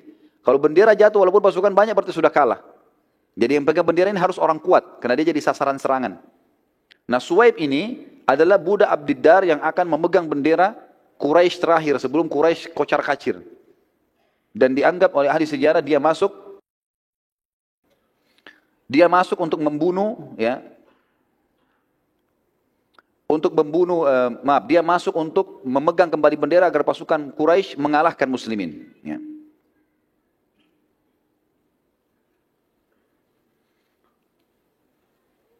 Sekarang kita ceritakan teman-teman sekalian subbahasan bagaimana awal kecamuk peperangan sehingga muslimin menang. Dan bagaimana akhirnya berbalik muslimin kalah di perang Uhud. Dan ini perlu dijelaskan dan disatukan dalam sebuah subjudul supaya orang mengenang memang awalnya menang dan akhirnya dikalahkan. Tapi nanti akan ada kemenangan lagi. Masih satu rentetan. Ya. Karena banyak orang cuma mengatakan di Uhud muslimin kalah. Simple seperti itu saja. Enggak dijelasin kalau sebenarnya mereka menang awalnya. Awal kemenangan muslimin. Kita jelaskan ceritanya. Pada zaman dahulu tentunya saya bilang tadi bendera adalah simbol kemenangan. Kalau masih ada berarti menang. Kalau tidak ada berarti kalah. Seperti itulah. Maka ada 3 orang sahabat yang mulia namanya Hamzah bin Abdul Muttalib masyhur. Kemudian Ali bin Abi Thalib. ponakannya sendiri, dan Asim bin Thabit. 3 orang ini teman-teman sekalian, berkumpul semuanya, bersepakat mengatakan, ini begitu pecikan takbir Nabi kumandangkan, kita bertiga serang pemegang benderanya Quraisy. Enggak usah lawan yang lain, cari pemegang bendera, tebas nih. Bunuh supaya jatuh benderanya. Karena pasukan mereka lebih banyak. Muslimin 700, ini 3.000. Gitu kan? Tadinya 1.000, tapi kan 300 munafik pulang ke Madinah. Ternyata betul terjadi. Pada saat itu teman-teman sekalian yang memegang benderanya Quraisy dari keturunan Abdiddar. Kalau masih ingat rentetan histori pertama, sirah pertama saya jelaskan tentang Abdiddar dan Abdul Manaf. Gitu kan? Salah satu turunan kakek Nabi SAW. Intinya seperti itulah. Ini kalau saya rentet panjang lagi. Ya jelas ini masih keluarga Nabi SAW. Hamzah dan Ali datang. Dan ini pelajaran teman-teman. Dalam masalah akidah sudah tidak ada lagi batas. Nggak ada lagi namanya kerabat. Apalagi kalau di medan perang. Ini sudah berbeda hukumnya. Maka keduanya pun, suku Abdiddar waktu mau pergi, waktu di perang Badar mereka yang pegang bendera. Dan akhirnya kalah orang-orang musyrik. Abu Sufyan di perang Uhud mengatakan, hai anak-anak Abu Talha. Abu Talha kebetulan dianggap kepala sukunya Abdiddar. Anakmu ini 6 orang laki-laki, mau perang, ikut perang. Di Badar kita dikalahkan gara-gara kalian yang pegang bendera dan jatuh. Kalau sekarang kalian tidak bisa memegang bendera, tidak bisa pegang amanah ini dan akan jatuh dikalahkan, maka berserahkan kepada kami. Kami kasih kepada suku-suku yang pemberani. Maka ke-6 anaknya, atau Abu Talha mengatakan, kami tidak akan menyerahkan bendera ini kepada selain kami, walaupun kami semua terbunuh. Datanglah anak pertamanya, Abu Talha, pegang bendera. Begitu takbir, Hamzah dan Ali dan ini Asim, tiga-tiganya menyerang. Tiga orang ini menjadi pengawas bendera 1 orang itu. Berhasil dibunuh. Jatuh bendera. Awal serangan ini. Di awal serangan. Begitu bendera jatuh, biasanya bendera dulu dibuat tinggi sekali. Dan besar kainnya. Jatuh. Orang-orang Quraisy shock ini. Kok bisa? Awal kecamuk peperangan dan biasanya bendera itu bukan di depan. Bendera ditaruh di tengah-tengah. Di depan paling bendera-bendera kecil. Kalau bendera yang besar itu harus di tengah-tengah pasukan supaya tidak langsung jatuh. Tapi ini berhasil. Hamzah, Ali dan Asim berhasil. Datang anak keduanya Abu Talha. Pegang bendera lagi. Tapi 3 orang sahabat ada di sekitar situ. Sekitar bendera. Emang nunggu. Ternyata ada 1 orang datang angkat. Dibunuh lagi. Datang anak ketiga angkat. Dibunuh lagi. Anak keempat datang dibunuh lagi. Sampai 4 orang. Terakhir pada saat datang anak kelimanya Abu Talha. Dan mengangkat bendera. Maka sempat dibunuh oleh Asim. Hamzah dan Ali tidak sempat membunuh, tapi Asim membunuhnya. Kemudian anak ke-6-nya Abu Talha yang terakhir, sempat juga datang mengangkat bendera, tapi dibunuh oleh Sa'ad bin Abi Waqqas. Sa'ad bin Abi Waqqas. Ya. Kebetulan teman-teman sekalian, anak keempat, waktu 6 orang ini mati, pas yang keempat yang dibunuh oleh Asim bin Thabit, anak keempat ini waktu lagi dibunuh sama Asim, pas ditebas sama pedang, ada saudarinya perempuan, anaknya Abu Talha tapi perempuan, namanya Sulaif. Sulaif ini waktu lihat bergelimangan saudara-saudara laki-lakinya, 3 orang, ini yang keempat ditebas oleh Asim, dia pikir Asim yang bunuh semuanya. Dia nggak tahu ini. Maka dia sakit hati. Dia kemudian kembali ke tengah-tengah pasukan musyrikin, lalu dia menggunakan gendangnya, rebana karena perempuan dibawa oleh orang-orang Quraisy biasa untuk memotivasi pasukan. Mereka menari-nari segala. Lalu dia pukul gendangnya, lalu dia mengatakan si Sulaif, siapa yang bisa membunuh Asim untukku, lalu dia membawa batok kepalanya kepadaku, maka aku akan isi seukuran batok kepalanya Asim emas buat dia. Dia motivasi orang untuk perang, bunuh Asim. Mendengar kalimat tersebut, orang-orang Quraisy yang ada di sekitar situ, tamak, mau. Tahu kalau ini Sulaif ini orang kaya. Maka mereka pun akhirnya mengeroyoki Asim pada saat itu. Berusaha mencari dan mengeroyoki Asim. Sulaif pada saat itu, teman-teman sekalian, kemudian menyiapkan beberapa emas yang dia harus berikan. Sampai akhirnya Abu Sufyan mengeluarkan instruksi.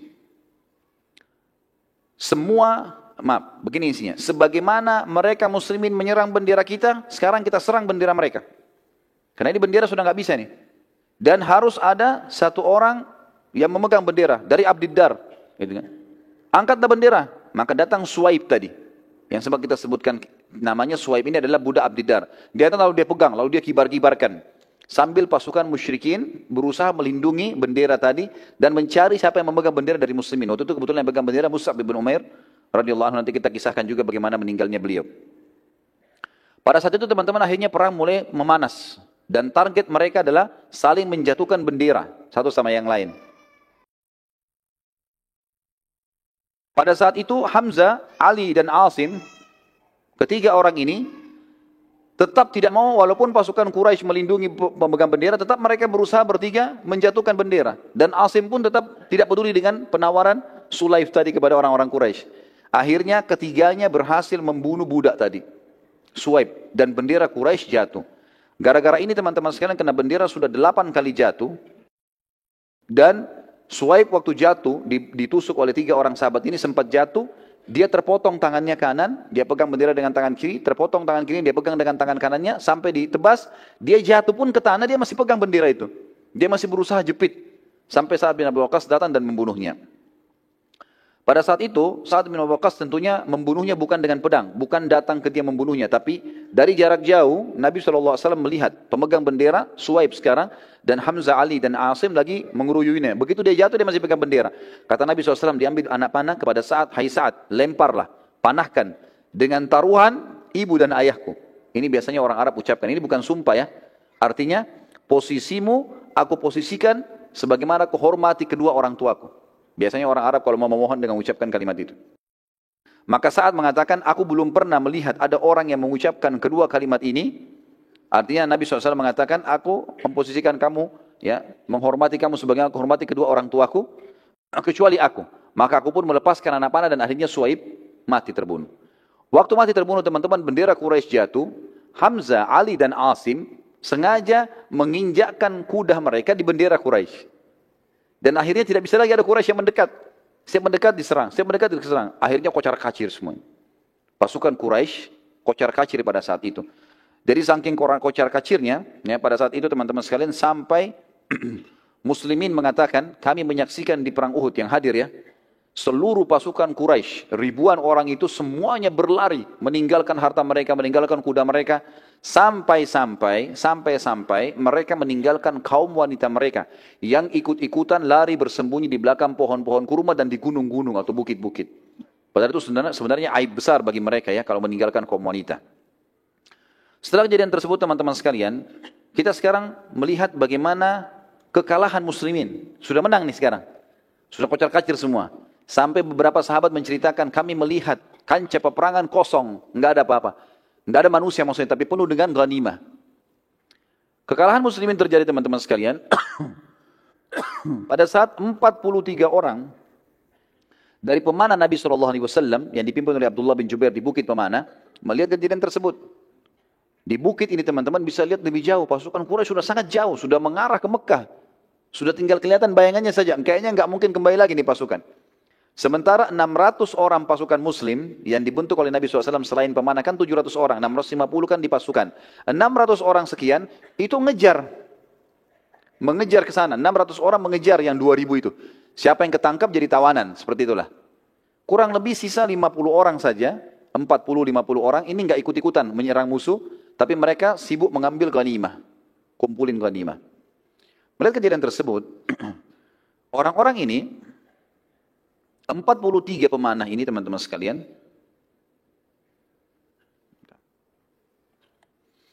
mereka melihat tempat itu kosong, mereka bilang, sudah enggak ada musuh, ayo kita turun bantu sahabat saudara-saudara kita untuk ngumpulin ghanimah. Kata Abdullah bin Jubair, ingat pesan Nabi SAW, jangan tinggalkan bukit, menang atau kalah, sampai tunggu instruksi. Tapi enggak ada lagi, musuh enggak ada. Subhanallah, dari 50 orang, 43 turun, berkhianat di sini turun mereka. Ya, di sini kita katakan berkhianat teman-teman sekalian bukan aib untuk para sahabat, tapi untuk individu yang melakukannya. Karena definisi sahabat jauh lebih luas masalah ini. Maka turunlah 43 orang itu ikut kumpulin ghanimah. Karena sisa 7 orang, saya tadi di awal peperangan ini menceritakan teman-teman ada 200 pasukan kudanya Quraisy sembunyi di sebuah lembah. Tapi 50 pemanah tahu ini, sehingga mereka kalau mau menyerang dipanahin. Mereka tidak berani maju. Satu kali lemparkan 50 anak panah. Mereka cuma 200 orang, bisa habis ini kalau dipanah dengan 3 kali, 4 kali panah gitu. Waktu melihat 43 orang ini turun, yang 7 orang ini sibuk nasihatin teman-temannya, jangan turun, jangan turun. Khalid bin Walid gunakan kesempatan, keluar dari lembah. Manuver, dia naik di atas bukit pemanah, lalu dibunuh yang 7 orang. Sahabat ini. Waktu dibunuh 7 orang, jangan lupa tadi, di kancah peperangan sisa berapa orang? 50. Ditambah dengan 43 orang, 90 orang sekian. Ya. Cuma ini jumlahnya pasukan muslimin. Yang lainnya di jauh di depan sana. Maka yang terjadi, 200 orang ini membunuh yang 7 orang, kemudian mereka menyerang dari belakang. Dan ini pasukan kuda ini sama dengan kalau kita tank sekarang. Kuat sekali. Kudanya bisa menyerang, dia bisa menyerang. Lalu Khalid bin Walid menyeranglah pasukan yang 90 itu. Yang ada di depan. Dari belakang nih. Begitu mereka menyerang, mereka berhasil sampai ke benderanya orang-orang musyrik. Hamzah, Ali dan Asim ikut dengan 600 itu menyerang musuh ke depan. Bendera Quraisy sudah dianggap kalah kan di belakang. Tidak berpikir kalau ada pasukan dari belakang. Maka akhirnya bendera kembali dinaikkan. Pada saat dinaikkan bendera dan 90 orang itu kocar kacir semuanya karena kaget diserang dari belakang gitu kan. Ada beberapa yang jadi korban. Maka Khalid bin Walid dan pasukannya meneriakkan yel-yel Quraisy. Sambil angkat bendera dikebar-kebarin sambil teriak-teriak angkat yel-yelnya.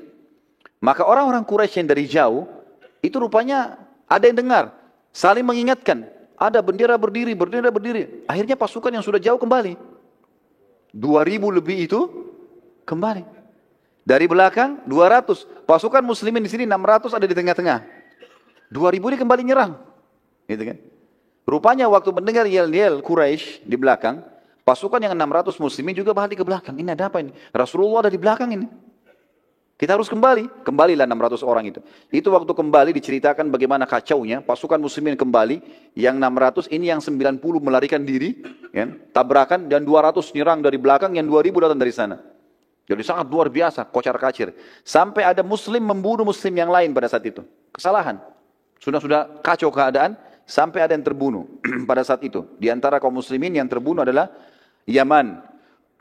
Yaman anak ayahnya Huzaifah bin Yaman. Radhiyallahu anhu majma'in, kata Huzaifah, saat seluruh pasukan sudah kacau, sampai pasukan muslimin saling serang, sudah tidak tahu musuh ini, karena luar biasa kacaunya.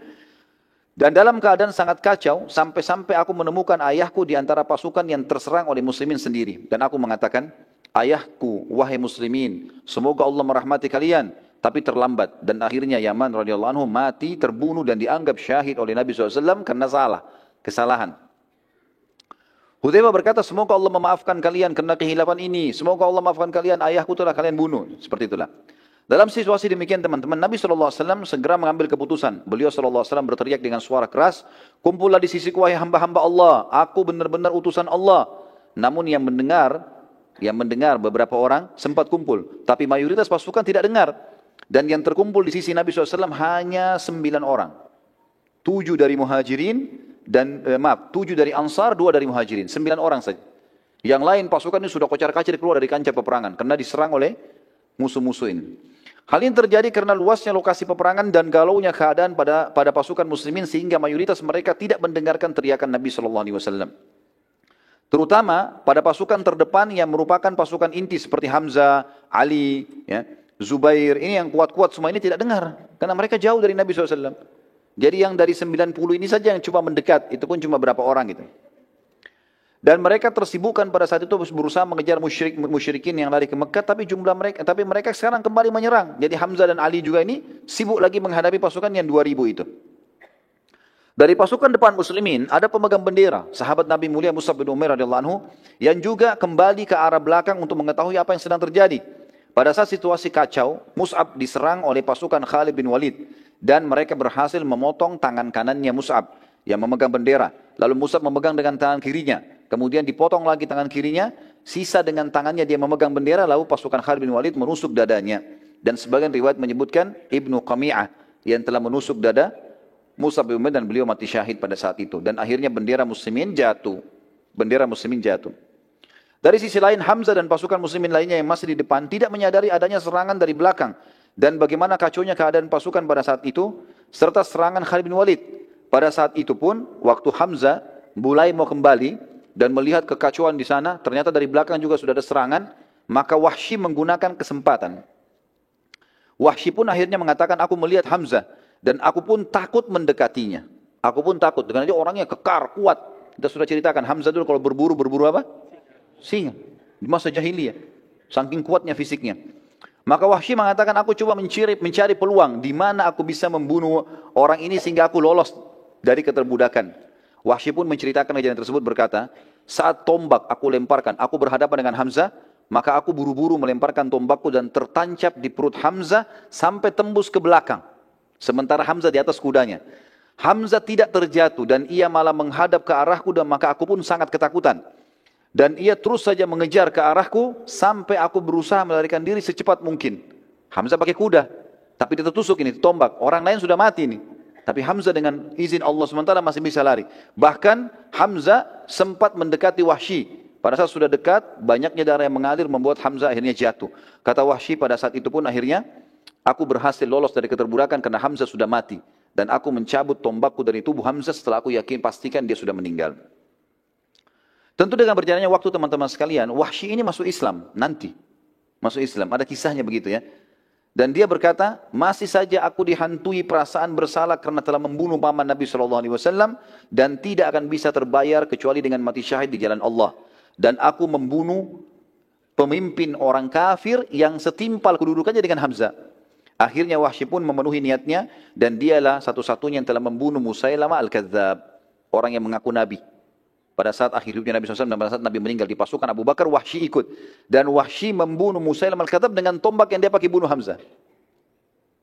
Dia bersihkan, dia rapikan, lalu dia tombak ke arah yang mirip dengan Hamzah. Maka dia mengatakan, Wahsy berkata, inilah imbalan atas terbunuhnya paman Nabi SAW. Dan juga perlu diketahui pada saat Wahsy masuk Islam, Nabi SAW menerima Islamnya. Tapi Nabi mengatakan, wahai Wahsy, jangan sering tampil di hadapanku. Begitu saja. Karena Nabi masih ingat. Ya. Hamzah ini pada saat terbunuh, nanti kita akan lihat bagaimana korban-korban Uhud. Luar biasa menyedihkan. Gitu kan? Nabi SAW, kata Umar bin Khattab, belum pernah kami lihat Nabi SAW menangis seperti menangisnya pada saat lihat jenazah Hamzah. Hidungnya terpotong, darah semua, dadanya terbelah, segala macam ini. Ya. Hal-hal yang buruk sekali. Nabi SAW, kita kembalikan cabang peperangan mengatakan, wahai muslimin, kumpullah di sekitarku, wahai hamba-hamba Allah, aku benar-benar utusan Allah. Para sahabat berusaha kumpul dan tadi hanya terkumpul sekitar 9 orang, 7 dari Ansar dan 2 dari Muhajirin. Sementara pasukan Khalid bin Walid melihat kesempatan ini untuk menyerang Nabi SAW. Karena waktu Nabi teriak, akhirnya ditahu posisinya Nabi oleh pasukannya Khalid bin Walid. Pasukan yang 600 sekarang sudah akan berhadapan dengan yang 2000 sekian. Maka pasukan Khalid bin Walid yang 200 ini mengarahkan, karena yang 90 sudah kacau balau dari pasukan muslimin, mengarahkan ke arah suara Nabi SAW. Pada saat itu teman-teman sekalian, 9 orang sahabat ini berusaha untuk membela Nabi SAW, tapi semuanya terbunuh, 9-9-nya di tangan Khalid bin Walid dengan pasukannya. Terbunuh semuanya, karena mereka jalan kaki. 200 orang ini semua berkuda. Sampai tertinggal Nabi SAW. Utbah bin Abi Waqqas dan Abdullah ibn Abi Kami'ah. Ini Utbah, saudaranya Sa'ad bin Abi Waqqas. Ya? Tapi dalam keadaan kafir, ikut dengan pasukan musyrikin. Utbah bin Abi Waqqas dan Abdullah bin Abi Kami'ah, keduanya dari pasukan Khalid berusaha menyerang Nabi SAW. Dan Nabi SAW saat itu masih ditemani oleh satu orang sahabat. Maaf, tadi bukan tinggal sendiri, tapi ada satu orang. Talha bin Ubaidillah. Dan menyusul sahabat yang lain menyusul. Datang itu Sa'ad bin Abi Waqqas, saudaranya Utbah. Lalu duanya mendampingi Nabi SAW. Keduanya berusaha bertahan, namun beliau SAW bersama dengan sahabat ini, dua-duanya, tiga-tiganya jatuh ke dalam lubang yang telah dibuat oleh Abu Amir. Yang tadi kita sudah sebutkan namanya. Orang yang mau mengaku raja, kemudian tidak jadi di Madinah. Dan dia diberikan julukan Abu Amir al-Fasiq. Orang fasikin, karena dia dianggap orang yang buruk. Dalam situasi seperti itu, Nabi SAW masuk dalam lubang, kemudian juga Sa'ad masuk dalam lubang, Talha masuk dalam lubang yang bersebelahan, berbeda gitu. Maka Abdullah bin Abi Kami'ah segera menghantamkan pedangnya dari atas lubang ke arah punggung kanan Nabi SAW. Dan pada saat itu Nabi SAW terkena punggung sebelah kanan Nabi SAW. Tapi ada baju besi. Dan tidak melukai Nabi SAW. Tapi Nabi mengatakan dalam sebuah riwayat sahih, aku masih merasakan sakitnya selama sebulan. Pukulan itu. Dan ini menandakan teman-teman sekalian, Nabi saja bisa merasakan sakit. Apalagi manusia biasa. Gitu kan? Wajar itu. Lalu Ibnu Kami'ah menyerang Nabi SAW lagi ke arah punggung kiri beliau SAW. Dan karena kerasnya pukulan ke arah punggung kiri, karena dia pikir punggung kanan sudah dia pukul ke punggung kiri, Nabi SAW coba menangkisnya, berusaha membela. Tapi topi besi Nabi SAW ada beberapa jaring besi turun dari sisi kanannya. Itu sempat kena pedangnya Ibnu Kami'ah dan menancap di pipi Nabi SAW. Pipi kanan Nabi ya. Dan pada saat itu akhirnya berdarah, mengeluarkan darah. Dan kena kerasnya pukulan besi pedang tersebut sampai akhirnya gigi geraham Nabi SAW pecah pada saat itu. Talha bin Ubaidillah berhasil naik dari lubang sebelah. Sementara proses ini terjadi, Ibnu Kami'ah menyerang Nabi SAW dan Nabi agak sulit dalam lubang. Jadi kan terus diserang dengan pedang. Maka dia berusaha menyerang Ibnu Qamiyah serta Utbah. Yang keduanya berusaha untuk menyerang Nabi ini. Sisa pasukan Khalid bin Walid berusaha menyerang Talha bin Ubaidillah, sementara ia terus melawan sendirian sampai seluruh dada dan tubuhnya dipenuhi anak panah, juga tebasan-tebasan pedang. Semuanya, punggungnya semua anak panah, depannya semua anak panah, tebasan pedang kiri kanan. Tapi subhanallah masih hidup. Talha bin Ubaidillah ini salah satu dari 10 yang dijamin masuk surga ya, radhiyallahu anhum. Sampai Abu Bakar mengatakan, Uhud, perang Uhud, ya, yang panen pahalanya Talha, miliknya dia sudah. Sampai waktu itu Talha bin Ubaidillah berusaha menarik Nabi SAW untuk keluar. Dalam kondisi begitu ya. Dia tutupi lubang, terus orang-orang kafir, 200 orang ini berusaha menyerang dia gitu kan, sendirian. Sampai dia berhasil berusaha menarik Nabi SAW. Dan waktu Nabi naik ke atas, beliau sempat mencabut dengan giginya besi yang masuk ke pipi Nabi SAW. Dengan giginya, sehingga dua giginya di depan itu tanggal, jatuh.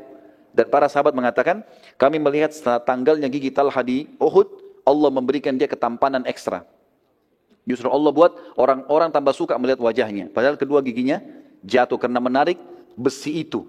Dan ini bentuk penghormatan pada Nabi SAW. Dia bukan tarik dengan tangannya, dia tarik dengan giginya untuk menjaga kesantunan dengan Nabi SAW.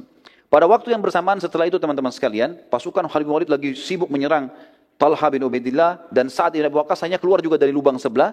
Mereka berusaha, datanglah pasukan Ali, Zubair, ya, datang. Hamzah kan sudah terbunuh tadi dengan pasukan lainnya. Mereka berusaha membela Nabi SAW dan terjadilah pertempuran seru pada saat itu di lubang yang terdapat Nabi SAW. Pada saat waktu yang bersamaan juga datang sahabat Nabi yang mulia yang telah memegang pedang Nabi SAW, namanya Syammah ibn Harith atau Abu Dujana tadi. Kemudian berusaha untuk menutupi Nabi SAW dengan tubuhnya, sehingga seluruh tubuhnya dikenai dengan sabetan pedang. Jadi dia berusaha tangkis dari sini, ini yang nyerang 200 orang ini. Sementara yang datang beberapa sahabat ini tidak sampai 10 orang. Ibnu Qamiyah dan sisa pasukan Khalid akhirnya terpukul mundur karena keteguhan sahabat-sahabat ini. Namun Ibnu Qamiyah saat mundur, bersamaan dengan waktu itu, sebagian pasukan Khalid bin Walid sedang menebas tangannya Mus'ab. Dan Mus'ab bin Umair, wajahnya mirip sekali dengan wajah Nabi SAW. Maka Ibnu Qamiyah datang, lalu pada saat tangannya Mus'ab sudah putus dua-dua dan dia pegang dengan sisa tangannya bendera, maka Ibnu Qamiyah datang menusuk dadahnya Mus'ab, mati syahid. Lalu dia teriak. Apa kata Ibnu Qamiyah? Aku telah membunuh Muhammad. Muhammad telah mati. Aku telah membunuh Muhammad. Muhammad telah mati. Ini teman-teman, kalimat ini pada saat itu bertepatan diucapkan pasukan Quraisy yang 2000 tiba. Pasukan yang 600 ini menghadapi yang dari belakang, dan ini juga berita kalau Nabi SAW terbunuh. Kata para ahli sejarah, ini sampai seperti virus yang masuk di tengah-tengah muslimin. Sampai Umar bin Khattab yang sangat kuat dengan Sa'ad bin Mu'adz, adalah orang yang sangat kekar dalam pendiriannya. Mereka bercerita mengatakan, kami berdua terduduk di tanah kancah peperangan karena tidak yakin lagi sudah. Artinya tidak tahu lagi bisa menang atau tidak kalau Nabi SAW sudah terbunuh. Kondisinya sudah kocar-kacir ini. Dan siapapun yang duduk di tanah pada saat itu oleh Quraisy tidak diganggu. Dianggap dia menyerah. Seperti itulah. Pada saat itu teman-teman sekalian, sementara muslimin kocar-kacir, ada sahabat satu, tadi sudah kita sebutkan namanya Anas bin Nadhr, yang sempat bilang, ya, demi Allah saya telah ketinggalan peperangan pertama bersama Nabi SAW melawan Quraisy di Badr. Kalau ada peperangan lagi setelah hari ini, saya akan melakukan perbuatan yang membuat Allah ridha. Tiba-tiba dia berdiri. Lalu kemudian sendiri ini, dia melawan yang 2000 itu. Dia menuju ke yang 2000 itu. Umar bin Khattab sempat bilang, mau kemana kau? Dia bilang ke arah Uhud. Kancah peperangan. Kata Umar sama Sa'ad, tapi Rasulullah SAW sudah mati. Beritanya begitu. Anas menjawab dengan kalimat luar biasa. Apa dia bilang? Kalau begitu, betul itu beritanya, bangunlah, bangkitlah untuk berperang dan mati bersama beliau SAW. Kenapa malah diam? Ayo mati gitu. Dan terbunuh itu jauh lebih mulia. Dan sungguh, hai Umar dan Sa'ad, aku mencium bau surga di arah Uhud. Kemudian beliau radhiyallahu anhu menyerang pasukan kafir sampai terkoyak, dan waktu dicari tidak ditemukan potongan badannya, terkoyak-koyak oleh musuh, gitu kan? Tapi mati syahid di sini. Umar mengatakan, dan saat dua-duanya, sungguh kalimat Anas telah membakar kembali semangat kami, dan kami saling berkata, benar, kenapa kita tinggal diam? Maka keduanya pun kembali ikut berperang dan mulai entah harus mulai dari mana, tapi mereka berperang. Umar berkata, aku pun coba mengumpulkan senjata apa saja yang aku bisa, lalu aku pakai menyerang. Sa'ad juga berkata, kami lalu berusaha mengikuti saja Anas. Anas kemana kita ikutin sampai dia terbunuh oleh musuh. Apa yang dia buat kita ikutin semampu kita. Sudah nggak tahu harus buat apa lagi. Kata Sa'ad, setelah peperangan selesai, kepada Nabi SAW, Sa'ad berkata kepada Nabi SAW pada saat perang selesai, demi Allah ya Rasulullah, kami tidak dapat mengikuti gerakan dan keberanian Anas. Luar biasa, kita tidak bisa. Waktu perang sudah selesai. Anas bin Nadhr radhiyallahu anhu, maka pada saat itu teman-teman sekalian, pada saat selesai peperangan dan jenazah muslimin dikumpulkan, maka jenazah Anas bin Malik sulit untuk ditemukan, dikatakan dan dikenal, dan yang mengenal hanya saudarinya dari tanda lahir di tangannya. Ada tanda lahir di tangannya. Itu karena pada tubuh Anas ditemukan 83 luka dari anak panah, goresan dan lemparan tombak serta sabetan pedang. Pada saat itu teman-teman sekalian, sementara bendera kaum muslimin jatuh dan bendera musyrikin juga masih jatuh, pasukan Khalid bin Walid sempat mengambilnya, tapi waktu mulai dilawan oleh Ali, oleh Zubair, maka mereka mulai melarikan diri lagi, yang 200 ini. Tiba-tiba saja seorang wanita bernama Amroh dari suku Abduddar, ia mengangkat bendera musyrikin. Melihat bendera musyrik berdiri, maka Abu Sufyan dan sisa pasukan musyrikin pun kemudian berkumpul di sekitar bendera. Dari sisi muslimin, Ali bin Abi Thalib juga kembali mengangkat bendera muslimin, yang akhirnya membuat umumnya muslimin yang masih tersisa di kancah peperangan, mereka berkumpul pada bendera itu. Namun Nabi SAW memerintahkan agar pasukan muslimin mundur ke arah Uhud, menyandar sampai merapat di gunung. Maka melihat bendera muslimin menuju Uhud, sisa pasukan pun ikut akhirnya. Seluruh muslimin mulai berkumpul di situ. Sementara pasukan musyrikin mengikuti bendera mereka maju menuju kancah peperangan dan mereka menuju ke arah bendera muslimin untuk kembali menyerang. Nabi SAW saat melihat mereka menyerang, sementara kekuatan yang terkumpul saat itu bersama Nabi SAW, maksimal waktu itu yang di sekitar Nabi 50 orang. Masih berserakan ada ratusan orang. Gitu kan? Pasukan musyrikin sudah bersatu, ribuan orang datang sekarang. Maka Nabi SAW menyerahkan anak-anak panah kepada Sa'ad bin Abi Waqqas. Kata Nabi SAW, lempar hai Sa'ad, panah ke arah musuh, supaya muslimin bisa berkumpul. Kata Sa'ad, apa yang saya harus lempar ya Rasulullah? Rasulullah SAW mengatakan, lempar wahai Sa'ad dengan apa saja yang aku beri. Maka Sa'ad mengatakan, aku pun memanah dengan anak-anak panah yang diberi oleh Nabi SAW. Setiap dikasih, diarahkan ke panah. Dan sampai aku melempar anak panah yang tidak bermata tajam. Patah ke depannya. Pokoknya dikasih aku panahin. Tugas aku cuma melemparkan ke arah musuh. Kata Sa'ad, aku pun memanah dengan anak-anak panah yang diberi oleh Nabi SAW. Dan demi Allah, setiap anak panah yang dilempar, mematikan musuh. Jadi satu anak panah dilempar, mati. Satu mati. Jadi mungkin lebih dari 20 anak panah dilempar oleh Sa'ad, semuanya membunuh. Mati, termasuk yang tidak ada runcingnya tadi itu.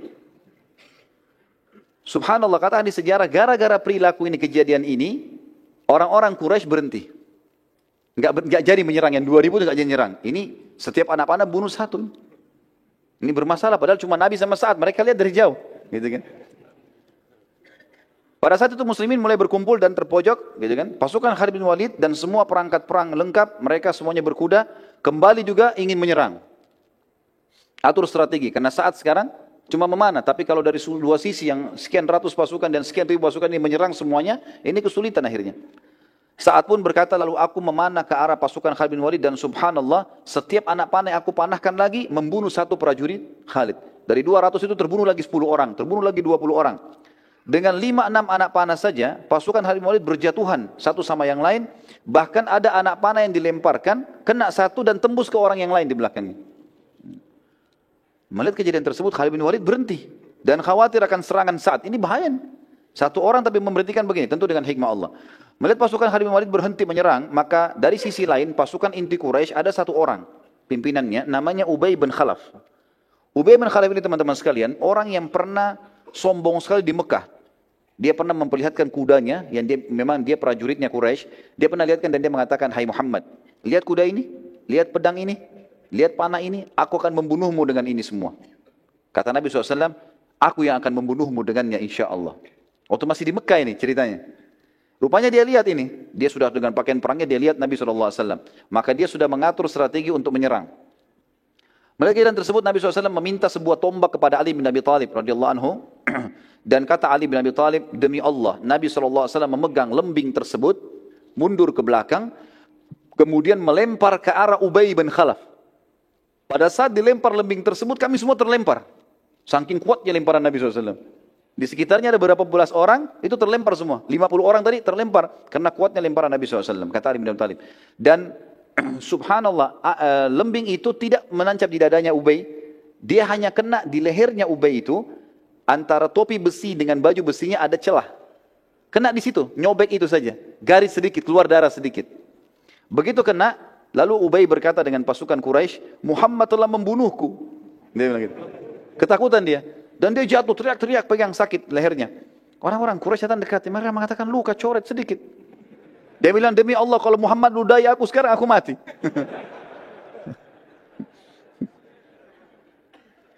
Pada saat dia balik ke Mekah, ini kita cerita selesai peperangan, mereka balik ke Mekah, ternyata betul Ubay ini sakit parah gara-gara luka itu dan tidak bisa sembuh. Dan akhirnya mati gara-gara itu. Dan ini kena hadis Nabi SAW yang sangat tegas ya. Kata Nabi SAW, sungguh murka Allah memuncak kepada orang yang telah dibunuh oleh nabinya. Nabi SAW jarang membunuh. Tapi kalau orang itu dibunuh oleh Nabi berarti luar biasa orangnya. Dan orang ini karena pernah mengancam Nabi SAW di Mekah, maka akhirnya Allah SWT mudahkan dia mati di tangan Nabi SAW. Nabi SAW akhirnya menyuruh pasukan muslimin untuk naik ke atas bukit. Saya percepat saja. Kemudian beliau SAW tidak mampu lagi naik karena letih. Lalu beberapa orang sahabat diantaranya Talha bin Ubaidillah kembali radhiyallahu anhu yang penuh dengan anak panah, yang penuh dengan sabetan pedang. Kemudian tunduk dan membiarkan Nabi SAW menginjak punggung beliau radhiyallahu anhu. Kemudian Nabi SAW pun naik. Kata dia, ya Rasulullah, naiklah. Naiklah wahai Nabi Allah ke atas pundak. Maka naiklah Nabi SAW sampai akhirnya berhasil menaiki bukit atau gunung Uhud itu sendiri. Para sahabat pun naik bersama dengan Nabi SAW. Dan pada saat Nabi SAW di atas dan para sahabat sudah naik ke atas, bersembunyi di atas, sempat Uhud goncang. Goyang. Maka Nabi SAW menyentakkan kakinya sambil mengatakan, tenanglah hai Uhud, sesungguhnya di atasmu ada seorang Nabi, ada Siddiq, Abu Bakar dan ada Syahidan. Dua orang mati syahid, ada Uthman dan ada Ali, ada Umar dan ada Uthman. Radhiyallahu anhum. Pasukan Quraisy kemudian mendekati sekitar gunung Uhud di tempat para sahabat sembunyi. Lalu Abu Sufyan selaku pemimpin pasukan berteriak dengan suara keras mengatakan, apakah masih ada Muhammad di antara kalian? Nabi SAW mengatakan, jangan ada yang jawab. Abu Sufyan tanya lagi, apakah masih ada Abu Bakar di antara kalian?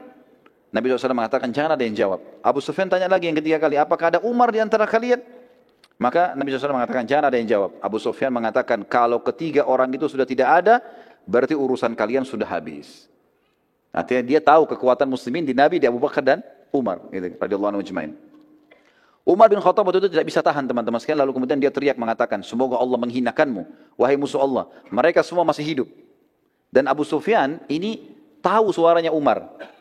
Maka Abu Sufyan bilang apa? Demi Allah hai Umar, aku lebih percaya kamu daripada Ibnu Qami'ah. Tadi Ibnu Qami'ah siapa? Yang menyebarin isu kalau dia bunuh Nabi SAW kan? Aku telah bunuh Muhammad, kan dia yang sebar itu. Kata Abu Sufyan, demi Allah aku lebih percaya kau daripada Ibnu Qami'ah. Berarti betul Nabi SAW masih hidup. Lalu kemudian Abu Sufyan mengatakan, telah menang Hubal, patungnya mereka kan?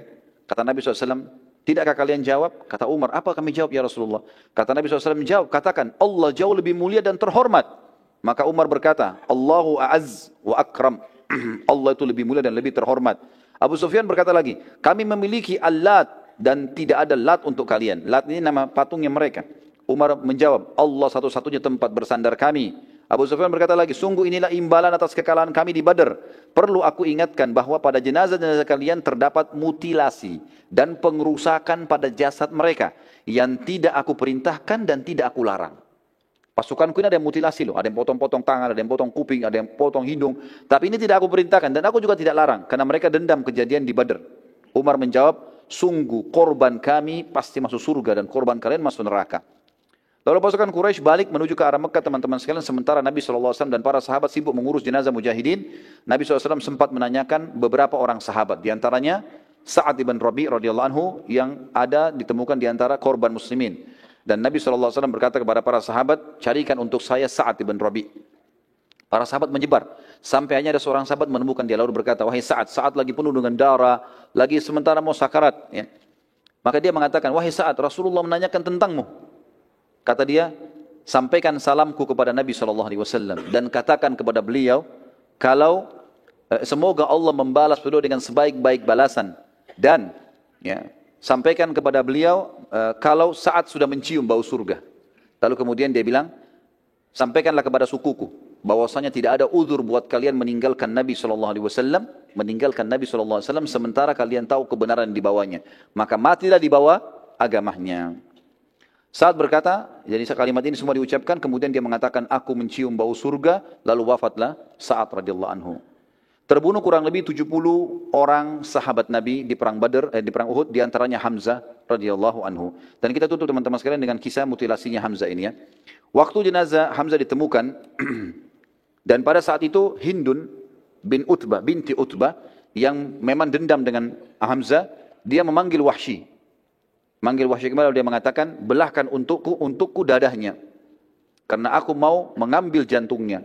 Beberapa buku sejarah yang mengatakan ini kisah dibenarkan, ada yang mengatakan juga ini tidak dibenarkan, nanti diragukan. Tapi kita ambil pendapat yang mengatakan dibenarkan, maka dibelahlah dada Hamzah, karena riwayat yang sahih menjelaskan waktu Umar menceritakan nangisnya Nabi SAW melihat jasadnya Hamzah, ini menguatkan itu. Maka dibelahlah dada Hamzah, terjadi mutilasi, bagian hidungnya dipotong, dadanya dibelah, lalu dicabut jantungnya, dan Hindun berusaha memakannya, tapi dia tidak mampu, karena tidak mungkin makan mentah. Lalu kemudian dia mengatakan, inilah pembalasan karena kau telah membunuh ayahku, pamanku, dan saudaraku. Akhirnya Hamzah pun radhiyallahu anhu di situ dibiarkan, digeletakin, dan dilumurin dengan darah. Lalu kemudian mereka pun pulang ke Mekah. Allahu a'lam. Ini bahasan tentang perang Uhud tentunya teman-teman sekalian. Dan nanti akan kita sampaikan, pertemuan akan datang, perang Hamrat Asad. Jadi fase menangnya muslimin sudah kita jelaskan, fase kalahnya muslimin sudah kita jelaskan dan sebabnya. Nanti kita lihat ada fase kemenangan muslimin, dikenal dengan perang Hamrat Asad. Walaupun sebenarnya ini adalah lanjutan perang Uhud. Kenapa dikatakan perang Hamrat Asad? Karena Hamrat Asad nama sebuah tempat di mana Nabi SAW menyerang kembali Quraisy ke situ. Dengan pasukan yang luka-luka ini Nabi nyerang kembali. Nanti akan kita ceritakan pada pertemuan kita yang akan datang insyaAllah. Baiklah, mungkin begitu bahasan kita insyaAllah. Semoga Allah SWT berkahi majlis kita dan dijadikan sebagai tambahan amal kita pada hari kiamat. Dan semoga saja semua amal yang pernah kita kerjakan, sekecil sampai sebesar apapun, sampai menjelang ajal datang nanti diterima dengan kemahamurahannya. Dan semoga semua dosa yang pernah kita kerjakan sampai juga menjelang ajal datang dibanti dengan kemahamurahannya menjadi pahala. Dan kita berdoa agar Indonesia diberikan kemakmuran, ketentraman, kedamaian, dan seluruh muslimin agar kembali kepada Al-Quran dan Sunnah, dan Allah karunia pemimpin-pemimpin yang adil juga kembali kepada Al-Quran dan Sunnah, dan semoga Indonesia menjadi contoh bagi negara-negara yang lain. Dan terus kita mendoakan saudara kita di Palestina, di Syria, di Yaman, di Irak, di Myanmar, di Ahsa, dimanapun mereka sedang tertindas, semoga Allah ikhlaskan niat mereka, terima para syuhada mereka, muliakan Islam di tangan mereka dan tangan kita semua, dan semoga Allah partisipasikan kita bersama mereka di pahala, baik dengan doa, dengan harta juga dengan jiwa kita, dan semoga Allah dengan kemahamurahannya menyatukan kita semua di surga firdausnya tanpa hisab, menyatukan kita di majlis ilmu yang mulia ini. Kalau ada benar dari Allah, saudara saya mohon dimaafkan. Subhanakallahumma bihamdika asyhadu an la ilaha illa anta astaghfiruka wa atubu ilaik. Wassalamualaikum warahmatullahi wabarakatuh.